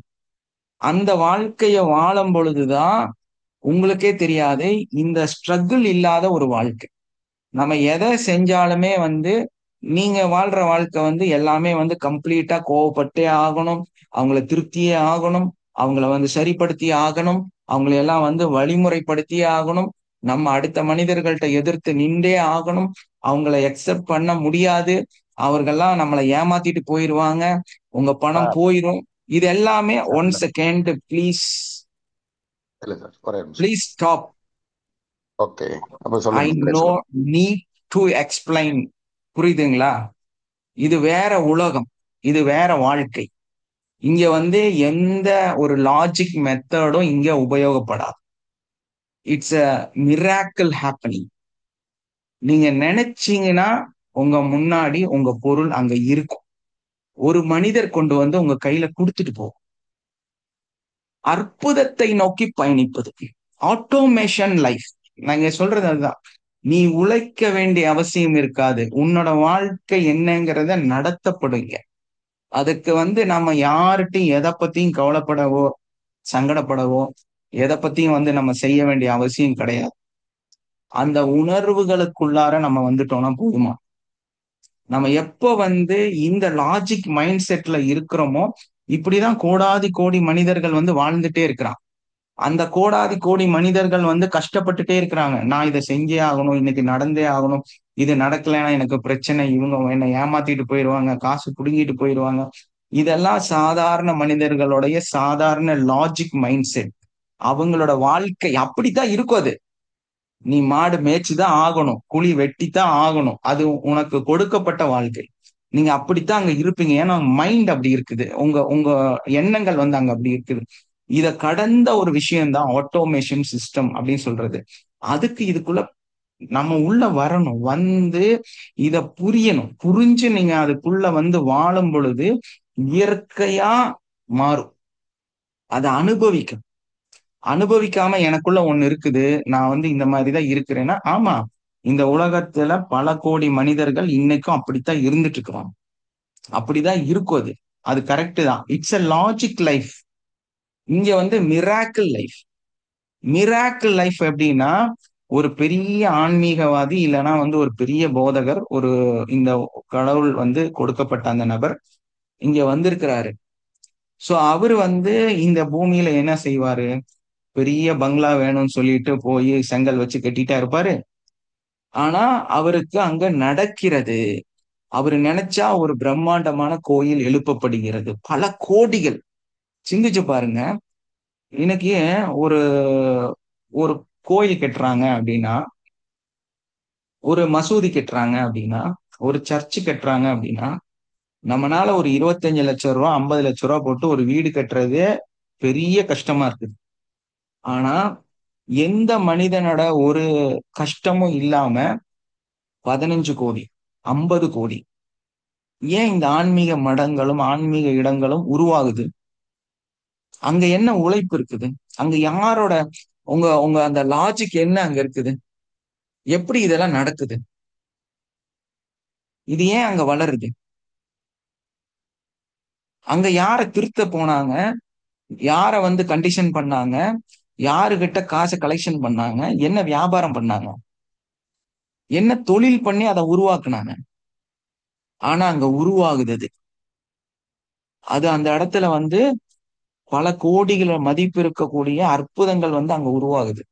இந்த பூமியில இது ஒரு மிகப்பெரிய அத்தாட்சி நமக்கு.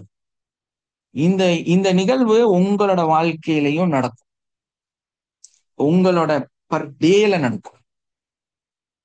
நம்ம நினைச்சு கஷ்டப்பட்டு திருத்தி எதையும் செய்ய முடியாது. ஆனா இயற்கையா ஆட்டோமேஷன்ல அற்புதம் உங்களோட வாழ்க்கையில நடக்கும். நான் கேரண்டி தரேன். என்ன நம்புறீங்களா? நான் கேரண்டி தரேன் உங்களுக்கு. ஆனா இந்த 4 விஷயத்துல தெளிவா இருக்கும்.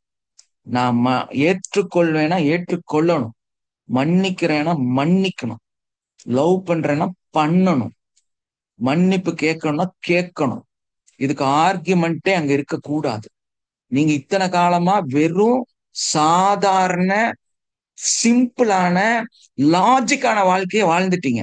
அது வேற, அது வேற. அது இன்னும் நீங்க மண்ணு வெட்டித்தான் ஆகணும். மண்ணு வெட்டுறக்கு ஓகேவா? மண்ணு வெட்டுங்க போய், நான் ஒன்னும் சொல்ல போறது. உற்று, அது அப்படித்தான் இருக்குங்கிற அந்த மனநிலையை உற்று வாங்க. சேஞ்ச் ஆகும். ஆட்டோமேஷன் அற்புதம் இங்க நடக்கும். இத செய்யாம இங்க ஒண்ணும் இல்லை. ஏன்னா it's a miracle happening place. இங்க மிராக்கிள் நடந்திருக்கு. நான் சொன்னத வெறும் 10% அப்ளை பண்ணவங்களுக்கு இங்க மிராக்கிள் நடக்குது. இங்க சம்பாரிச்சவங்க, வாழ்க்கையில மேன்மை அடைந்தவங்க, உயர்ந்தவங்க யாராவது ஒருத்தர் மைக் ஆன் பண்ணி பேசுங்க. உங்க வாழ்க்கையில இது நடந்துச்சா இல்லையா?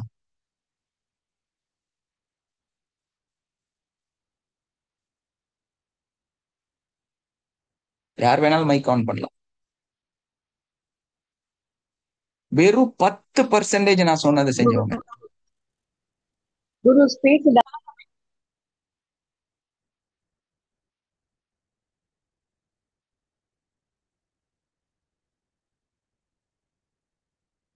யாருக்கு எதுவும் நடக்கலையா? சார் எனக்கே நடந்திருக்கு. உங்களுக்கு என்ன நடந்திருக்கு? வேற வேற எனக்கு வேற சொல்லுங்க. வேற ஏன்னா இங்க அனுபவிச்சுட்டு இருக்கிறவங்க அவங்கலாம் இங்க இங்க சார் வந்து எனக்கும் ஆட்டோமேஷன் வாழ்க்கைய வாழ்ந்துட்டு இருக்கிறோம். சார் நான் வாழ்ந்துட்டு எனக்கும் இருக்கிறேன். நான் கேரண்டி. சார் நான் சார் எனக்கும் நடந்துட்டு இருக்குது. எனக்கு நடக்கலைன்னா நான் ஒன்றும் சொல்லலையே, நடந்துகிட்டு இருக்குது. Sir good morning sir. Very good மார்னிங்மா. சார் நீங்க சொல்ற விஷயம் 100% உண்மை சார். ம் நம்ம ஒன்று பண்ணும்போது நம்ம அந்த ஒரு குறி பார்த்து நம்ம அடிக்கிறோம் பாருங்க, அந்த ஏரோவை, அந்த ம் ஒரு அந்த நினைச்சு நம்ம பண்ணும்போது கண்டிப்பா நடக்கும் சார். எஸ் அந்த குறியை மட்டும் தான் நம்ம கவனிக்கணும். அது பக்கத்துல இந்த டிஸ்ட்ராக்ஷன்ஸ் எல்லாம் நம்ம நிறைய வரும். ம் அதெல்லாம் நம்ம கான்சென்ட்ரேட் பண்ணாம நம்ம பாடி அந்த குறி அது ரெண்டு அந்த சோலு அது மட்டும்தான் சார் நம்ம கவனிக்கணும். அது என்ன விஷயம் நம்மளுக்கு வேணும்னு நம்ம கண்டிப்பா எனக்கு வேணும்னு நம்ம ஆத்மாத்மா நினைக்கும் போது அந்த பற்றற்ற நிலையில பண்ணும்போது கண்டிப்பா நடக்கும் சார். அது எஸ் 100% சார். அது எஸ். யாராலையும் மாத்த முடியாது. உங்களுக்கு நடந்திருக்கா? எனக்கு நிறைய நடந்திருக்கு சார். நான் டே டு லைஃப் எனக்கு நிறைய நடந்துட்டு இருக்கு. நான் ம் நிறைய ப்ராப்ளம்ஸும் ஃபேஸ் பண்ணிட்டு இருக்கேன். அதை வந்து ம் எப்படி நான் ஓவர் கம் பண்ணி என்னோட பாடியும் என் மைண்டும் ஸ்ட்ராங்காக வச்சுட்டு அதை நான் ஃபைட் பண்ணிட்டு நானும் அது லீட் முன்னாடி போயிட்டு தான் இருக்கேன் சார். நீங்க இல்லாட்டி யாரையாவது முடியாது. கரெக்ஷன் பண்றதுக்கு நடக்கிறீங்களாமா? என்ன சார்? யாரையாவது கரெக்ஷன் பண்றதுக்காகவோ எதையாவது மாத்துறதுக்காகவோ நீங்க நடக்கிறீங்களா?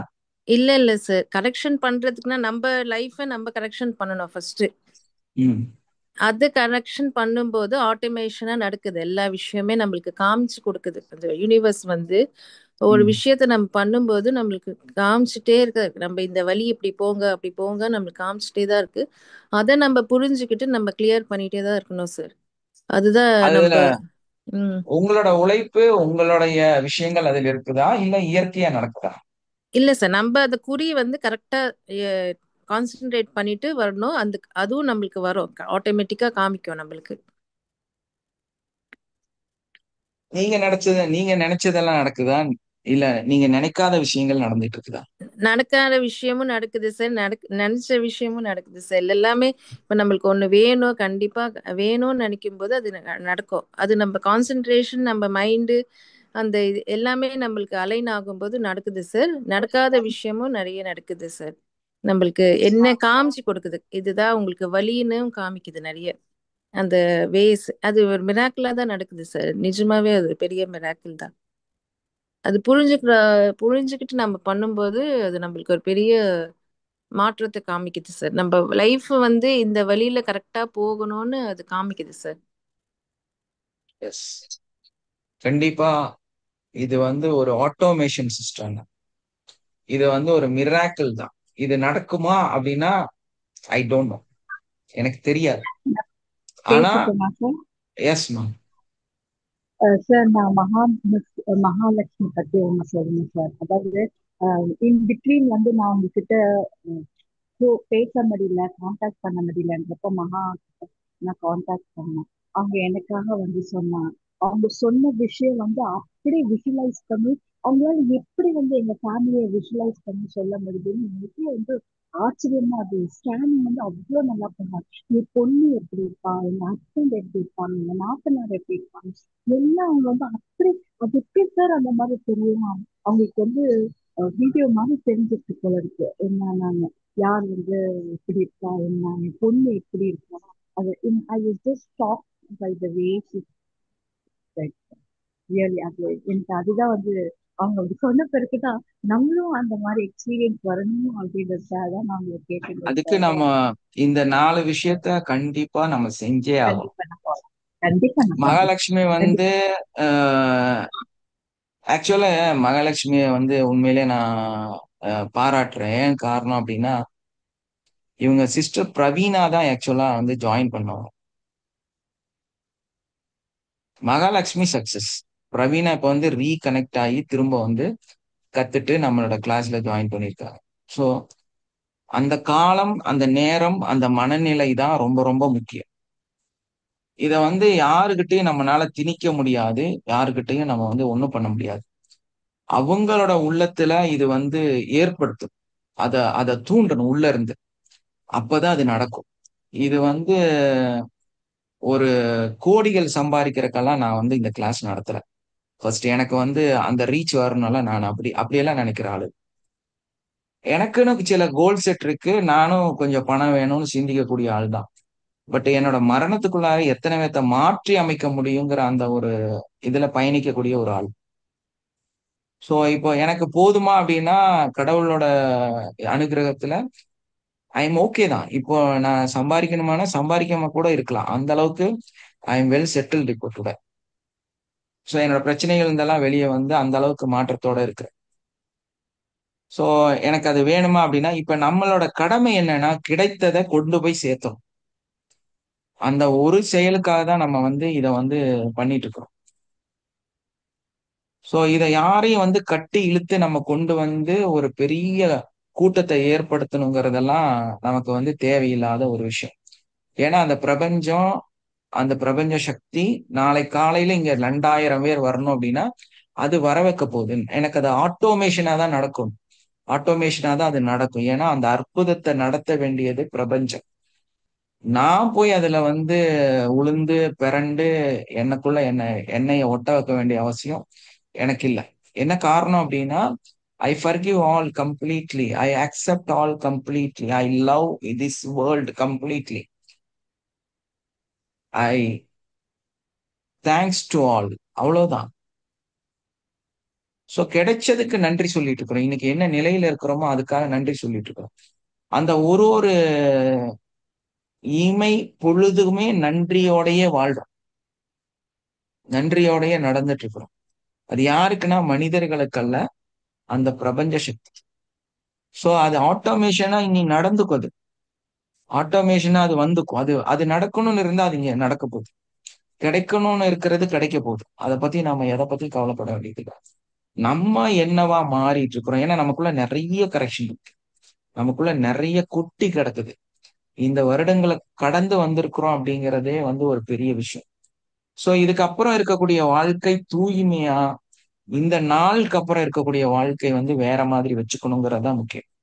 இது எல்லாமே வந்து complete not a logic, it's a miracle. Miracle life வாழ்றதுக்கு லாஜிக் பேசினா ஒரு பிரயோஜனம் கிடையாது. ஏன்னா உங்க அப்பா லாஜிக் தான் பேசினாரு, உங்க தாத்தா லாஜிக் தான் பேசினாரு, நீங்களும் இங்க லாஜிக் தான் பேசுவீங்க. ஸோ இந்த லாஜிக் எல்லாம் பேசிட்டு இருந்தா இங்க ஒன்றும் நடக்காது. It's a miracle only. இங்க லாஜிக்கு இடமே இல்லை. நம்ம சொல்றத ஃபாலோ பண்ணும், சொல்றத செய்யணும். அந்த மனநிலை உங்களுக்கு இருந்தால் மட்டுமே இங்க பயணிக்க முடியும். இதுல எந்த ஒரு இதுவும் கிடையாது. அந்த லாஜிக்க விட்டாதான் இங்க நடக்கும். ஏன்னா நமக்கு தான் பயம்தான் எல்லாத்துக்கும் காரணம். அவர் சொன்ன மாதிரி அந்த 5 பேர் என்ன பண்றதுங்கிறது பயம்.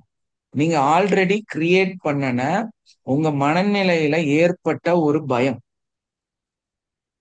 ஏன்னா நம்ம தான் அதை விதைக்கிறோம். இந்த மாதிரி எப்பவுமே வந்து இப்படித்தான் நடக்குங்கிறதையும் நம்ம தான் விதைக்கிறோம். சோ அந்த விதைக்கவே கூடாது. பற்றற்ற நிலை. 10 பேர் அப்படின்னா 10 பேர் அங்க ஒர்க் பண்ணிட்டு இருப்போம், அவ்வளவுதான்.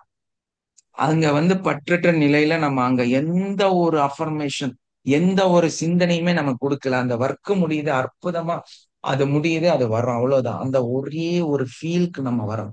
ஏன்னா நம்ம தான் எல்லாத்தையுமே உருவாக்குறோம். ஒரு குழந்தை வெளியே போகுது, ஒரு குழந்தை நடந்து வருது அப்படின்னா விழுந்துராதே விழுந்துராதே விழுந்துராதேன்னு சொல்றது நீங்க உருவாக்குறது.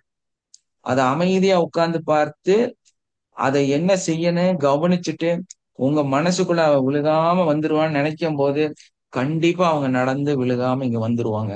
இதுதான் மிராக்கிள் லைஃப். மிராக்கிளுக்கும் லாஜிக்கும் நிறைய வித்தியாசம் இருக்குது.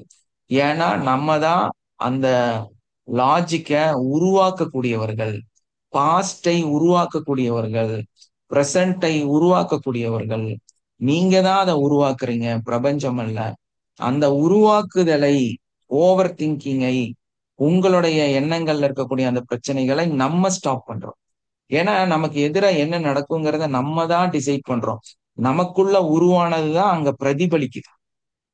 அந்த பிரதிபலிக்காம இருக்கிறதுக்குத்தான் நம்ம என்ன சொல்றோம்னா, பற்றற்ற நிலையில நீங்க இருங்க, உங்க அந்த எண்ணங்களை ஏற்படுத்தாதீங்க, மைண்ட்ஃபுல்னஸோட இருங்க, ரிலாக்ஸா இருங்க, நீங்க இதை செஞ்சுட்டு பேசாம இருங்க, அமைதியா இருங்க, காமா இருங்க, ஆட்டோமேட்டிக்கா அது அங்க நடக்கும். அதுதான் மிராக்கிள். கோடிகள்ல நீங்க சம்பாதிப்பீங்க, ஆனா அது எப்படி நடக்குங்கிறத உங்களால உருவாக்கவே முடியாது. ஆனா அது நடக்கும், அங்க நடக்கும். அது அது வரும். அது வர்றதுக்கான சில காலங்கள் எடுக்கலாம். ஏன்னா உங்களோட அந்த தூய்மையோட நிலை பற்றாக்குறை அங்க இருந்துகிட்டே இருக்குதுன்னு அர்த்தம். அப்ப அது எப்ப அது நம்ம அதுல இருந்து வெளியே வர ஆரம்பிக்கிறோமோ, நான் சொன்ன மாதிரிதான், இது இது ஒரு மிகப்பெரிய அத்தாட்சி. அங்க அத்தனை கோடி ரூபாய் இன்வெஸ்ட் பண்ணி ஒரு இதை உருவாக்குறாங்க அப்படின்னா, யாரும் உழைச்சு டெய்லியும் சம்பாதிச்சு கொண்டு போய் கொடுத்து அதை உருவாக்கலாம். ஆனா அதுவாக அது உருவாகிறது. சோ இதெல்லாம் அங்கிருந்து கண்ட்ரோல்ல இருக்குது. சோ அது மாதிரியான வாழ்க்கை உங்களாலையும் வாழ முடியும். அது அதுவாக உருவாகும். இன்னைக்கு எத்தனையோ எண்ண முடியாத பணங்களையும் எண்ண முடியாத கோடிகளையும் வச்சு வாழ்ற மனிதர்கள் இன்னைக்கு இருக்கதான் செய்றீங்க. வெறும் 50,000 ரூபாய், வெறும் 10,000 ரூபாய், வெறும் 5,000 ரூபாய்க்கு நீங்க மல்லு கட்டிட்டு இருக்கிறீங்க, கஷ்டப்பட்டுட்டு இருக்கிறீங்க. உங்களுக்கு புரியல வாழ்க்கையை பத்தி, இந்த உலகத்தை பத்தி புரியல, ஆன்மாவை பத்தி புரியல, சக்தியை பத்தி புரியல, இந்த எனர்ஜியை பத்தி புரியல, இந்த அற்புதத்தை பத்தி புரியல, இந்த பிரபஞ்ச சக்தியோட நிலையை பத்தி புரியல. அதனாலதான் நம்ம லாஜிக்கா பேசுவோம். லாஜிக்கான பிரச்சனைகள் நமக்குள்ள இருக்குது. சோ எப்ப இந்த நிலைகளுக்குள்ளார நம்ம வரமோ, இங்க மிராக்கிள் ஹேப்பனிங், அற்புதங்கள் இங்க நடக்க ஆரம்பிக்கும். சார் எஸ்மா. வணக்கம் சார், காந்திமதிங்க சார். எஸ்மா, ரொம்ப நாளாச்சு சவுண்ட் சார் கேட்டு. இப்போ இவ்வளவு நேரம் ரொம்ப நல்லா இருந்துங்க சார் கிளாஸ். இது எஸ்மா. நீங்க அவங்க என்ன கேட்டாங்கன்னு ஒரே செகண்டுங்க சார், ஒரு விளக்கம் இன்னும் கொஞ்சம் அதிகமா கொடுத்தீங்கன்னா நல்லா இருக்கும் நாங்க எதிர்பார்க்குறோம். இந்த எஸ்மா. மிராக்கள் நடக்கிறதுக்கு அவங்க என்ன ஏதாவது ஒன்று சொல்லி அதுக்கு நாங்க இந்த மாதிரி பண்ணணும், இது எனக்கு நடந்துச்சு அப்படின்னு ஒரு தனியா ஒரு உதாரணம் கொடுத்தீங்கன்னா இன்னும் ஈஸியா புரியுங்க சார். இப்போ அவர் கேட்ட கொஸ்டின்ல எனக்குள்ள இருந்ததுங்க. இப்போ நம்ம லாஜிக்கா நம்ம வெளியில் செய்யக்கூடிய வேலைகள்ல ஒரு மாற்றத்தை கொண்டுட்டு வரணும் அப்படின்னா ஏதாவது ஒரு விளக்கம். இப்போ எனக்கு வந்துங்க சார், இப்போ முந்தா நேத்து ஒரு சாவி எங்க வீட்டுக்காரர் மிஸ் பண்ணிட்டாருன்னா வீட்டுக்குள்ளேயே எங்கேயும் வச்சுட்டாரு, மறந்துட்டு. அப்ப அதுக்காக நான் அவரே தேடிக்கிட்டுன்ட்டு விட்டுட்டு இருந்தேன். அப்புறம் பாத்தீங்கன்னா சரி நான் எந்திரிச்சு போய் தான் எடுத்து கொடுக்கணும்னு அவர் எதிர்பார்க்குற மாதிரி எனக்கு தாட் வந்துச்சு. ஓகேன்ட்டு எந்திரிச்சு பார்க்குறவாது என்னுடைய ஹேண்ட்பேக்கை தான் என் கண்ணில் அப்படியே ஒரு செகண்ட் காட்டுச்சு. அங்கேயே இருக்கிற பேக்கு தான், ஆனால் ஒரு செகண்ட் அது மேலே நிலை நிறுத்திட்டு போச்சு. இப்போ அந்த பேக்குக்குள்ளே போய் பாரு அப்படிங்கிற ஒரு இது வந்துச்சு, உந்துதல் வந்துச்சு, ஒரு உணர்வு. அப்புறம் நான் மறுபடியும் அதை அவாய்ட் பண்ணிட்டு வேற பக்கம் போயிட்டு அப்படியே மறுபடியும் அந்த பேக்கை போய் எடுத்தேன். அந்த பேக்குக்குள்ளதான் சாவி கிடக்குது. இது காட்டி கொடுக்கப்படுது, பிரபஞ்ச சக்தி நம்மளுக்கு ஹெல்ப் பண்ணுது. கண்டிப்பா. இந்த மாதிரி இதுக்கு நான் டக்குன்னு அது நம்மளுக்கு புரியுதுங்க. அந்த இடத்துல காட்டுறது நம்மளுக்கு தன்னிச்சையா எதேச்சையா காட்டப்படுகிறது. அதுதான் சார் இவங்க என்னன்னு கேக்குறாங்க, எக்ஸ்பிளனேஷன் கேக்குறது. இப்போ இதேதாம்மா, வேற ஒன்றும் பெருசா இல்லம்மா. உங்களுக்கு பெருசா எல்லாம் ஒண்ணும் இல்ல. இப்ப பாருங்க, உங்களுக்கு இது நீங்களே அதோட ஆன்சரும் சொல்லிட்டீங்க. எனக்கு ஒரு கீ காணாம போச்சு, ஆனா அது எனக்கு காண்பிக்கப்பட்டுச்சு, அது மூலமா நான் அதை எடுத்து கொடுத்துட்டேன். இது பிரபஞ்ச சக்தி எனக்கு ஏதோ ஒரு உந்துதலை எனக்குள்ள ஏற்படுத்தி இருக்கு. இது நான் எவ்வளோ இந்த வீட்டையே கலைச்சு போட்டிருந்தா கூட எனக்கு கிடைக்கிறதுக்கு வாய்ப்பு குறைவுதான், இல்லையா? ஆமாங்க சார், கண்டிப்பா. இப்போ இந்த ஒரு மனநிலையில நமக்கு என்ன தெரியணும் அப்படின்னா, உங்களுக்கு உண்மையிலேயே வந்து ஒரு ஆட்டோமேஷன் சிஸ்டம் உங்களுக்குள்ள நடக்கிறது நீங்க உணர்றீங்கல்ல? ஆமாங்க சார், கண்டிப்பா. இந்த ஆட்டோமேஷன் சிஸ்டம் உங்க வாழ்க்கை பூரா இருந்தா எப்படி இருக்கு? எனக்கு எனக்கு புரியுதுல்லைங்க சார். அதே மாதிரி மற்றவங்களுக்கு புரியாம இருக்கிறதுனால அது ஒரு விளக்கமா இந்த இல்ல, மாதிரி இங்க இருக்கிறவங்க எல்லாம் சொல்லுங்கன்னு வந்து நான் சொல்றேன். மேக்சிமம் அட்வான்ஸ் முடிச்சவங்க, அதை சரிங்க சார். அனுபவிச்சுட்டு ஓகேங்க இருக்கக்கூடியவங்க. அதே ஓகேங்க சார். மாதிரி வந்து அவங்க வாழ்க்கையில நிறைய மிராக்களும் பல லட்சம் ரூபா இங்க சம்பாதிச்சுட்டும் இருக்கிறாங்க, அந்த மிராக்கள் கிடைச்சிட்டும் இருக்கு. ஷேர் பண்ண சொல்லுங்க சார் எனக்கு. டெய்லி ஷேர் பண்றாங்கம்மா. டெய்லி ஓகேங்க சார். காலையில 7 ஓகேங்க மணிக்கு எல்லாரும் எக்கச்சக்கமான மிராக்கிள ஷேர் பண்ணிருக்காங்க. சரிங்க சார். எக்கச்சக்கமான மாற்றத்தை வந்து இங்க சொல்லியிருக்கிறாங்க. சோ ஓகேங்க சார். இப்ப சொல்லணும்னா யாராவது ஒருத்தர் சொல்லுங்கன்னா சொல்லத்தான் போறாங்க. யாராவதோட ஓகேங்க சார். வாழ்க்கையில உங்களோட மிராக்கிள ஏன்னா நீங்க அது ஷேர் அது பண்ண. வந்து அவங்களுக்கு கொஞ்சம் கைட்னஸ் ஜாஸ்தியா இருக்கும். ஒவ்வொரு இடத்துலயுமே ஏதோ ஒரு இடத்துல நம்ம லாக் ஆயிடுறோங்க சார். எல்லா இடத்துலயுமே வந்து அது உடனே டக்குன்னு அதுக்குள்ள போக முடியாத சூழ்நிலைகள் அதுதான்மா, வருது. இந்த லாக் ஆகிற விஷயத்த சரிப்படுத்துறதுக்கு தான் நம்ம என்ன சொல்றோம் அப்படின்னா, இந்த சரிங்க சார். அட்வான்ஸ் கோர்ஸ்ல அங்க என்ன நடக்குது அப்படின்னா, இந்த சரிங்க லாக் சார். ஆகறதுக்கு ஒரு கர்மா இருக்கு உங்களுக்கு. ஆமாங்க சார், கண்டிப்பா. ம். அது உங்க கர்மா மட்டும் இல்ல, உங்க அப்பாவோட கர்மா, உங்க தாத்தாவோட கர்மா, உங்க ஓகேங்க. வீட்டுக்காரரோட தாத்தாவோட கர்மா, அவங்க அம்மாவோட அப்பாவோட ஏதாவது ஒரு சரிங்க. கர்மா வந்து உங்களை லாக் பண்ணுது. சரிங்க சார். ஏன்னா இந்த நிகழ்வுகள் எல்லாமே வந்து பதிவேற்றம் செஞ்சுக்கிட்டே தான் இருக்கு பர் டேவ. அப்போ இந்த சரிங்க. சிஸ்டத்துல நீங்க பக்காவா ஆகும்போது என்ன நடக்குது? அதான் அவங்க சொன்னாங்களே ஸ்கேனிங் மெத்தட். நம்ம ம் ஜஸ்ட் ம். நம்ம அது எங்க நடந்திருக்குது, யார் வந்து அந்த தப்ப பண்ணுனாங்கன்னு நம்மனால உணர்ந்து கண்டுபிடிக்க முடியும். ஓகேங்க சார். ஓகே. அந்த கண்டுபிடிச்சதுக்கு அப்புறமா அத வந்து கரெக்ஷனும் பண்ண முடியும். ஓகேங்க சார். ஓகே. அந்த கரெக்ஷன் பண்ணிட்டீங்கன்னா இந்த இடத்துல நீங்க ஆட்டோமேஷனா உங்க வாழ்க்கையில இப்போ உங்க கர்மா, உங்க தலைவிதி இதையெல்லாம் நீங்க மாத்திட்டீங்க. ஓகேங்க சார். அப்போ உங்க வாழ்க்கை இன்னைக்கு எப்படி இருக்கும்? அப்படியே சேஞ்ச் ஆயிருங்க. அந்த டிரான்ஸ்ஃபர்மேஷன் தான் நம்ம பண்ணி கொடுத்துருக்குறோம். அத சரிங்க சார். ஓகே. மாறினவங்க தான் இங்க நிறைய பேர் இருக்கிறாங்க. புரியுதுங்களா? ஓகேங்க சார். ஓகேங்க. ஓகேங்க. அதுக்கு தான் அதை வந்து கத்துக்குங்கன்னு சொல்றது. சரி, கத்துக்கிட்டோம், எல்லாம் ஓகே தான். அதுல சொன்ன ம். விஷயங்களை நம்ம செய்யணும் இல்லையா? இப்ப நீங்க வந்து நிறைய இதுல ஆன்மீகத்துல டிராவல் இருக்கிறவங்க அப்படிங்கறதுனால உங்களுக்கு ம். நான் சொன்ன அந்த 4 விஷயத்த ஓரளவுக்கு நீங்க இப்ப பண்ணிட்டு இருக்கிறீங்க இல்லையா? ஆமாங்க. ரெகுலரா நாங்க பண்ணிட்டு இருக்கிறோம். ஆஹ் அப்பமா வந்து சிலதெல்லாம் இருக்கு. இன்னும் சரியாகாது ஆஹ் இருக்கு. அதை கரெக்ஷன் பண்றதுதான் இந்த வகுப்பு. நம்ம வந்து 1 to 1 இதை வந்து ம். சொல்லி புரிய வச்சு அந்த 4 விஷயத்த இன்னும் ஆணித்தனம் படுத்துறோம். அதாங்க சார். ஓகே. அந்த ஆணித்தனமா அதை வந்து கையில் எடுக்கும் போதுதான் நமக்கு ம். என்ன நடக்குதுன்னா மிராக்கிள் நடக்குது. ஆமாங்க. அந்த மிராக்கிளான வாழ்க்கை நம்ம நினைக்கிறத வாழக்கூடிய வாழ்க்கை எங்க கிடைக்கும்னா அதை அப்ளை பண்ணும் போதுதான். சோ அதை அப்ளை ஆமாங்க சார். பண்றதுக்குத்தான் நம்ம என்ன சொல்றோம்னா, நீங்க ஜென்ரலா வாழ்க்கை உங்களுக்கே தெரியும் இல்லையா? லாஜிக்கான ஆமாங்க. வாழ்க்கை. எத்தனையோ மக்கள் வந்து இன்னைக்கு அப்படித்தான் வாழ்ந்துட்டு இருக்காங்க. அவங்க கோவப்படுவாங்க, ஏமாத்துவாங்க, எல்லாமே செஞ்சுட்டு தான் இருக்காங்க இல்லையா? பட் இந்த ஆமாங்க சார். வாழ்க்கையில வரும்போது அந்த மாதிரி இல்ல. அவங்களையெல்லாம் நம்ம ஏத்துக்கிறோம் இல்லையா? அவங்களோடயே ஆமாங்க நம்ம சார். நல்லா பழகுறோம், அவங்க கூடயே பேசுறோம். அவங்க கிட்ட ஆமாங்க. நம்ம எந்த இதை வந்து காண்பிக்கிறது இல்ல. என்ன ரீசன்னா நமக்கு அந்த புரிதல் வந்துருச்சு.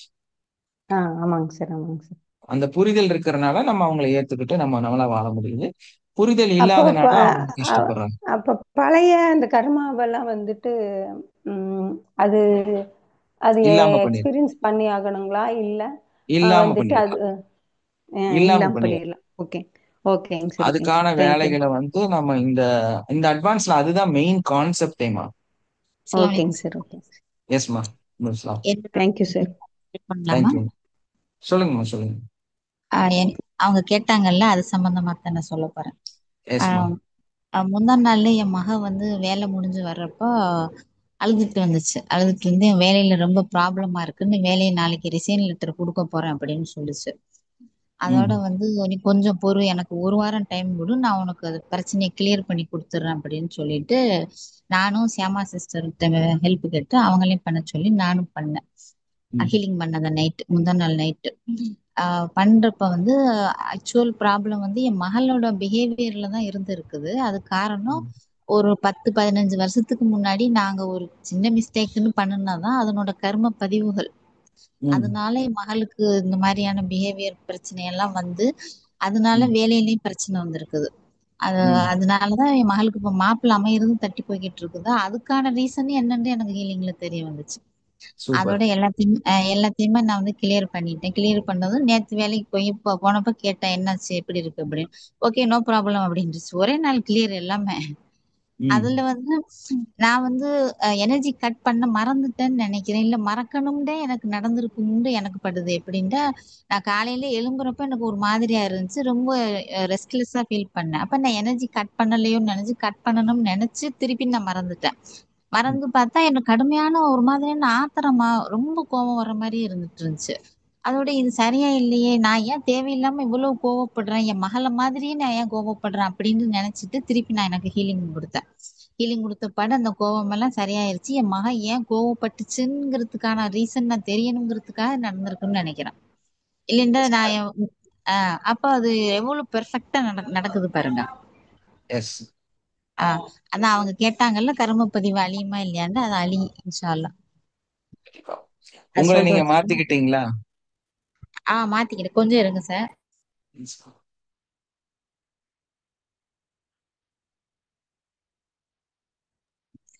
சார் என்ன நான் ரொம்ப மாத்திட்டேன். எனக்கு முன்னாடி எல்லாம் எப்போ என்ன நடந்தாலும் நெகட்டிவ் தாட்ஸ் தான் வரும். இது இப்படி ஆயிருமோ அப்படி ஆயிருமோ அப்படின்னு ஓவர் திங்கிங் தான் வரும். ஆனா இப்ப என்ன நடந்தாலும் அவ்வளவு அழுத இதனால நன்மைதான் ஒழிய தீமை வராதுன்னு நான் கான்பிடென்டா இருந்தேன். எந்த பிரச்சனையும் வராது. என் மக பிஹேவியர் இதுல இருந்து மாறும் அப்படின்னு எனக்கு நம்பிக்கை இருந்துச்சு. அதுபடி இன்ஷா அல்லாஹ் அதுவும் மாறிடும் நினைக்கிறேன். அதுக்கான காரணங்கள் எனக்கு தெரிய வந்துருச்சுல, அதை நான் கிளியர் பண்ணிட்டேன் பாருங்க. கண்டிப்பா இந்த மாதிரி நம்மளோட ஒரு இமையும் நம்மளால மாத்தி அமைக்க முடியும். ஒரு இடத்தையும் நம்மளால மாத்தி அமைக்க முடியும். ரொம்ப தேங்க்ஸ். அதுக்கு எஸ்மா, ரொம்ப தேங்க்ஸ்மா. புரிஞ்சிருச்சுங்களாமா? சார் வாழ்க வளமுடன் ஜியோஜி. எஸ்மா, வாழ்க வளமுடன் ஜியோஜி. சார் ரொம்ப இன்னைக்கு கிளாஸ் ரொம்ப அருமையா இருந்துச்சு சார். நீங்க உங்க வாழ்க்கைய என்ன மாத்திக்கிட்டீங்கம்மா? கண்டிப்பா சார். உங்களுக்கு என்ன நடந்துச்சு? சரி சொல்லுங்க. நான் ரொம்பவே மாறி இருக்கிறேன் சார். ஃபர்ஸ்ட் விஷயமே நம்ம வந்து மத்தவங்கள மாத்தணும் இது வரைக்கும் நினைச்சுதான் சார் நம்ம லைஃபே போயிருக்கு. ஆனா இந்த கிளாஸ்ல இருந்ததுக்கு அப்புறம் முதல்ல நம்ம மாறணும் அப்படின்னு புரிஞ்சுக்கினேன் சார். அதே மாதிரி நான் மாறி இருக்கிறேன் சார். இப்ப எங்க வீட்டுக்காரையும் மாறி இருக்கிறேன் சார். அவருக்கு வந்து நான் வந்து ஹீலிங் பண்ணும் போது அது ஒர்க் ஆகல சார். ஆனா நீங்க வந்து டைரக்டா அவர் பக்கத்துல இருக்கிறதால அவர்கிட்டயே டைரக்டா லவ் பண்றேன் அப்படின்னு நல்லா சொன்னேன்னு சொல்லியிருக்கீங்க சார். நான் கூட முதல்லாம் கம்மியா தான் சார் இருந்துச்சு. ஹீலிங் பண்ணும் போதெல்லாம் கம்மியா தான் இருந்துச்சு. ரிசல்ட் அதிகமா தெரியல. ஆனா டைரக்டாவே அவருக்கு கொடுக்கும் போது, டைரக்டாவே அவர்கிட்ட பேசும்போது, லவ் பண்ணும் போது அதெல்லாம் இப்போ ஓகே சார். இப்போ நல்லா இருக்கிறாரு சார். அவர் என்கிட்ட நல்லா பேசுறாரு, அன்பா இருக்கிறாரு சார். அத நல்லாவே புரிஞ்சுக்கினேன் சார். அதையும் பண்ணிட்டு இருக்கேன் சார். அப்புறம் மத்தவங்க எல்லாம் நம்ம வந்து அவங்களெல்லாம் புரிஞ்சிக்காம இவங்க கெட்டவங்க, அவங்க கெட்டவங்க, அவங்க இது மாதிரி பண்ணிட்டாங்க, அவங்க இந்த மாதிரி துரோகம் பண்ணிட்டாங்க அப்படின்னு சொல்லிட்டு ரொம்பவே அந்த கோவத்திலேயே அதே ஃபீலிங்லயே அதுவே தினம் அதையே நினைச்சு இருந்திருப்பேன் சார். இப்பெல்லாம் அதை பத்தி எல்லாம் நினைக்காம அவங்களுக்கெல்லாம் பர்கிவ்னஸ் கொடுத்து யாரெல்லாம் நம்மளுக்கு என்னென்ன துரோகம் பண்ணாங்களோ அவங்க எல்லாமே நம்ம கிட்ட மன்னிப்பு கேட்டு இப்போ நார்மலா நம்மள புரிஞ்சுக்கின்னு நார்மலா பேசுறாங்க சார். ரொம்பவே நல்ல ஒரு முன்னேற்றம். வாழ்க்கையில என்ன பலன் அடைஞ்சிருக்கீங்க? இன்னைக்கு எப்படி உங்க வருமானம் வாழ்க்கையில மாற்றம் அடைஞ்சிருக்கு? அதே மாதிரி இந்த கிளாஸ்ல சேர்த்துக்கு முன்னாடி நான் நிறைய நெகட்டிவான தாட் தான் சார் இருக்கு. எப்பவுமே நம்ம இப்படியேதான் இருப்போம், வருமானம் இல்ல, நம்ம எதையும் செய்ய முடியாது, நம்ம இப்படியேதான் இருக்கும் பொழுது, நம்ம நிறைய கஷ்டப்பட்டாதான் நம்ம உழைச்சாதான் நம்மளுக்கு நிறைய வருமானம் வரும் அப்படின்னு எல்லாம் நினைச்சிருக்கேன் சார். இப்ப அதெல்லாம் இல்லாம இந்த கிளாஸ் சேர்ந்த பிறகும் நார்மலாவே நான் அந்த பழைய வீட்டுல இருந்து இந்த வீட்டுக்கு மாறுவேன். 5000 ரூபாய் வாடகை கொடுக்குற அளவுக்கு எனக்கு வருமானம் வரும். இல்ல நம்மளால சமாளிக்க முடியுன்ற தைரியமே இல்ல சார் எனக்கு அப்பெல்லாம். அதுலயேதான் இருப்போம். நம்ம சொந்தமா இடம் வாங்கி வீடு கட்டின்னு தான் போனோம். நம்ம அது வரைக்கும் இதுலயேதான் மெயின்டைன் பண்ணோம். 3 பசங்க படிக்கிறதுனால ஃபேமிலி இப்படிதான் ரன் பண்ண முடியும் அப்படின்னு எல்லாம் தாட் இருந்துச்சு சார். இப்பெல்லாம் அது வந்து இல்ல சார். இந்த கிளாஸ்ல சேர்ந்ததுக்கு அப்புறம் எல்லாமே இந்த தானா அதுவே நடக்குது சார் எனக்கு. அந்த வீட்ல இருந்து இந்த வீடு மாறுறது நான் நினைக்காத விஷயம் தான். இந்த பிரபஞ்சம் எனக்காக நல்ல விஷயத்த குடுக்கறதுக்கு ஆரம்பிச்சிச்சு அப்படின்ட்டு நடந்துட்டு இருக்கு சார். அதே மாதிரி எங்க வீட்டுக்காரும் அவரும் சுயமா அது மாதிரி என்ன கேட்காம அவரே முடிவெடுத்து இன்னும் 4 மாடு போட்டு இன்னும் ரன் பண்ணுவாரு, ஒத்துழைப்பாரு அப்படின்னு நினைக்கல சார். அதுவும் கொஞ்சம் நடுவுல ஸ்ட்ரகிள் ஆனாலும் இப்போ திருப்பியும் நல்ல மூமெண்ட் இருக்கு சார். அது நடந்துட்டு இருக்கு சார். எல்லாமே நல்லதாவே நடந்துட்டு இருக்கு சார். இடம் அதுவே ஒரு வாங்கிட்டீங்களாம்மா? இதுதான் சார் எனக்கு. இடம் நம்ம கிளாஸ்ல முன்னே சொல்லியிருக்கிறேன் சார். முன்னே வாங்கிட்டேன் சார். நான் கிளாஸ் அட்வான்ஸ் முடிஞ்சதுக்கு அப்புறமே இடம் வாங்கியிருக்கிறேன் சார். 4 சென்ட் வாங்கியிருக்கு சார். இடம் வாங்கிட்டு இருக்கேன். உங்ககிட்ட சொல்லியிருக்கு சார். கிளாஸ் எஸ்மா, சொல்லியிருக்கீங்க. கண்டிப்பா. வீடு கட்டுறதுக்கு மட்டும் தான் சார் ட்ரை பண்ணிட்டு இருக்கேன்.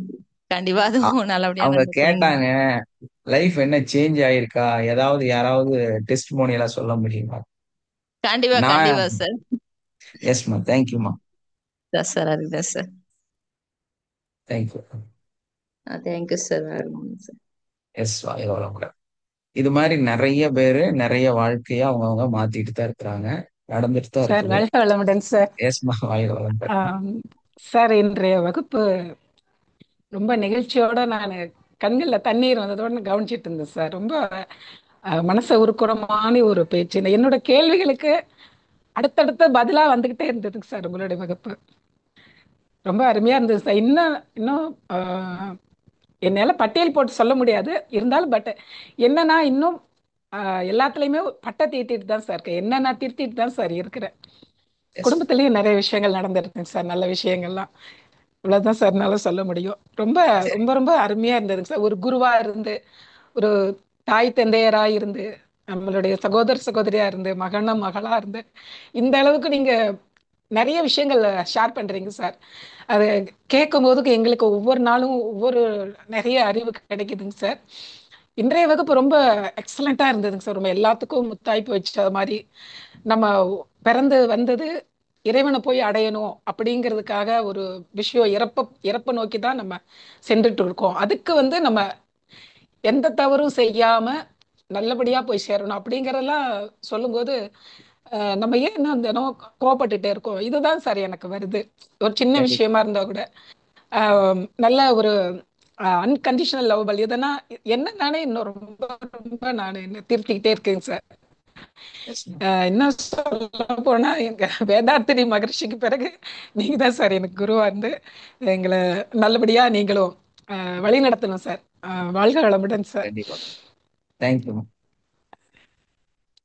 சார். வாழ்க வளமுடன் சார். எஸ்மா, வாழ்க வளமுடன். இந்த இந்த வகுப்பு டெய்லி நம்ம கிளாஸ் அட்டன் பண்றது ஒரு பக்கம் தானே, இந்த ஏடி கிளாஸ் டெய்லியுமே நம்ம வந்து ஷேர் பண்றோம். ஏடி கிளாஸ் என்ன, ஏடிசி கிளாஸ் என்னன்னா இன்னும் நம்மளுடைய எல்லாருடைய மனசுல இருக்கிறதையும் பேசி கவுன்சிலிங் சைக்காலஜின்னு சொல்றாங்கல்ல, இது முழுமையான கவுன்சிலிங் சார். இது அதுதான் சார் என்னால சொல்ல முடியும். எஸ்மா, தேங்க்யூ சார். கண்டிப்பா. தேங்க்யூமா, தேங்க்யூ. வாழ்க வளமுடன் சார். வாழ்க வளமுடன். Yes, okay sir. நான் சொல்லட்டுமா சார்? நான் இங்க வந்த பிறகுதான் சார் எனக்கு ஜாபே கிடைச்சது. அது அவங்க கிட்ட சொல்லுங்க சார். நான் ஜாப்லெஸ்ஸா இருந்தேன். அப்புறம் ஸ்டார்டிங் பண்ணி எனக்கு ஜாப் வந்து ஏற்கனவே இது போஸ்டிங் ஃப்ரீயா இருந்தது. எனக்கு வந்து இன்பிட்வீன் ஆகஸ்ட்ல தான் எனக்கு ஜாப் கிடைச்சது. அப்புறம் எங்க ஹஸ்பண்டுக்கும் வந்து ஒரு என்ன சொல்றது, அவங்களுக்கு என்ன முன்னோர்கள் மூலியமா இருக்கிற இதனால வந்து சாபத்தினால கொஞ்சம் ப்ராப்ளம் வந்து அதுக்கு எடுத்து வச்சுருக்கேன். ஸோ நிறையாவே வந்து எனக்கு மாற்றம் இருக்கு sir. Thank you sir. Thank you thank you. Thank you so much. Yes, தேங்க்யூங்க சார். விளக்கமாக எல்லாருமே ஷேர் பண்ணாங்க சார். ரொம்ப நன்றிங்க. உங்களுக்கு ரொம்ப ரொம்ப நன்றி. அருமையா இன்னைக்கு நிறைய இது தெரியாத இடங்கள் எல்லாம் சரி பண்ணிக்கிறதுக்கு இன்னைக்கு கிளாஸ் ரொம்ப. Good morning sir. Very good morning sir. நேற்று தண்ணி பாசிட்டு இன்னைக்கு ஃபுல்லா மழை பெஞ்சு ஃபுல்லா குளிர வச்சிடணும் இடத்த அப்படின்னு நினைச்சிட்டு இருந்தேன். காலையில வெடிய செம்ம மழைங்க சார். 6:15 6:30 வரைக்குமே. பரவாயில்ல, நம்ம நினைச்ச உடனே நடந்துச்சு அப்படின்னு சொல்லிட்டு தேங்க்ஸ் டு பிரபஞ்சம் சொன்னேங்க சார். மெயினா உங்களுக்கு தான் சார். பயங்கர சேஞ்சஸ். சொல்லவே வார்த்தை இல்லை சார். எஸ்மா, தேங்க்யூ. Okay, thank you. உங்க லைஃப்ல இந்த விஷயங்களை வந்து திரும்ப திரும்ப முயற்சி செய்யுங்க. அந்த பியூரிஃபிகேஷனுக்குள்ளார போறதுக்கான முயற்சிகளை வந்து ஏற்படுத்துங்க. பியூரிஃபிகேஷன்னா அந்த சொர்க்கத்தை நோக்கி, அந்த பிரபஞ்சத்தை நோக்கி இருக்கக்கூடிய பயணம், அவ்வளவுதான். ஸோ அந்த பயணத்தை வந்து நாம தெளிவா செய்யணும். வாழ்க வளமுடன் சார். எஸ்மா, வாழ்க. சார் இன்னைக்கு நிறைய பேர் எல்லாரும் அவங்களோட அனுபவத்தை சொன்னாங்க சார். நான் நிறைய சொல்லியிருக்கேன், இருந்தாலும் நிறைய பேர் சொல்லிட்டு இருக்காங்கன்ற நம்பிக்கை இருந்தேன் சார். கண்டிப்பா. Thank you sir, thank you. இன்னைக்கு கிளாஸ் வந்து நிறைய டவுட் வந்து நிறைய பேருக்கு எப்படி பண்ணா ஏன் நமக்கு கிடைக்கல அப்படின்றதெல்லாம் கிடைச்சிருக்கு சார். எனக்கும் சில விஷயங்கள் பண்ணிக்கிட்டே இருக்கேன். அது கேட்க கேட்க இன்னுமே நிறைய பண்ணிட்டு இருக்கேன் சார். Thank you sir. என்னோட லைஃப்லயும் நிறைய மாற்றங்கள், சேஞ்சஸ் நிறைய வந்திருக்கு.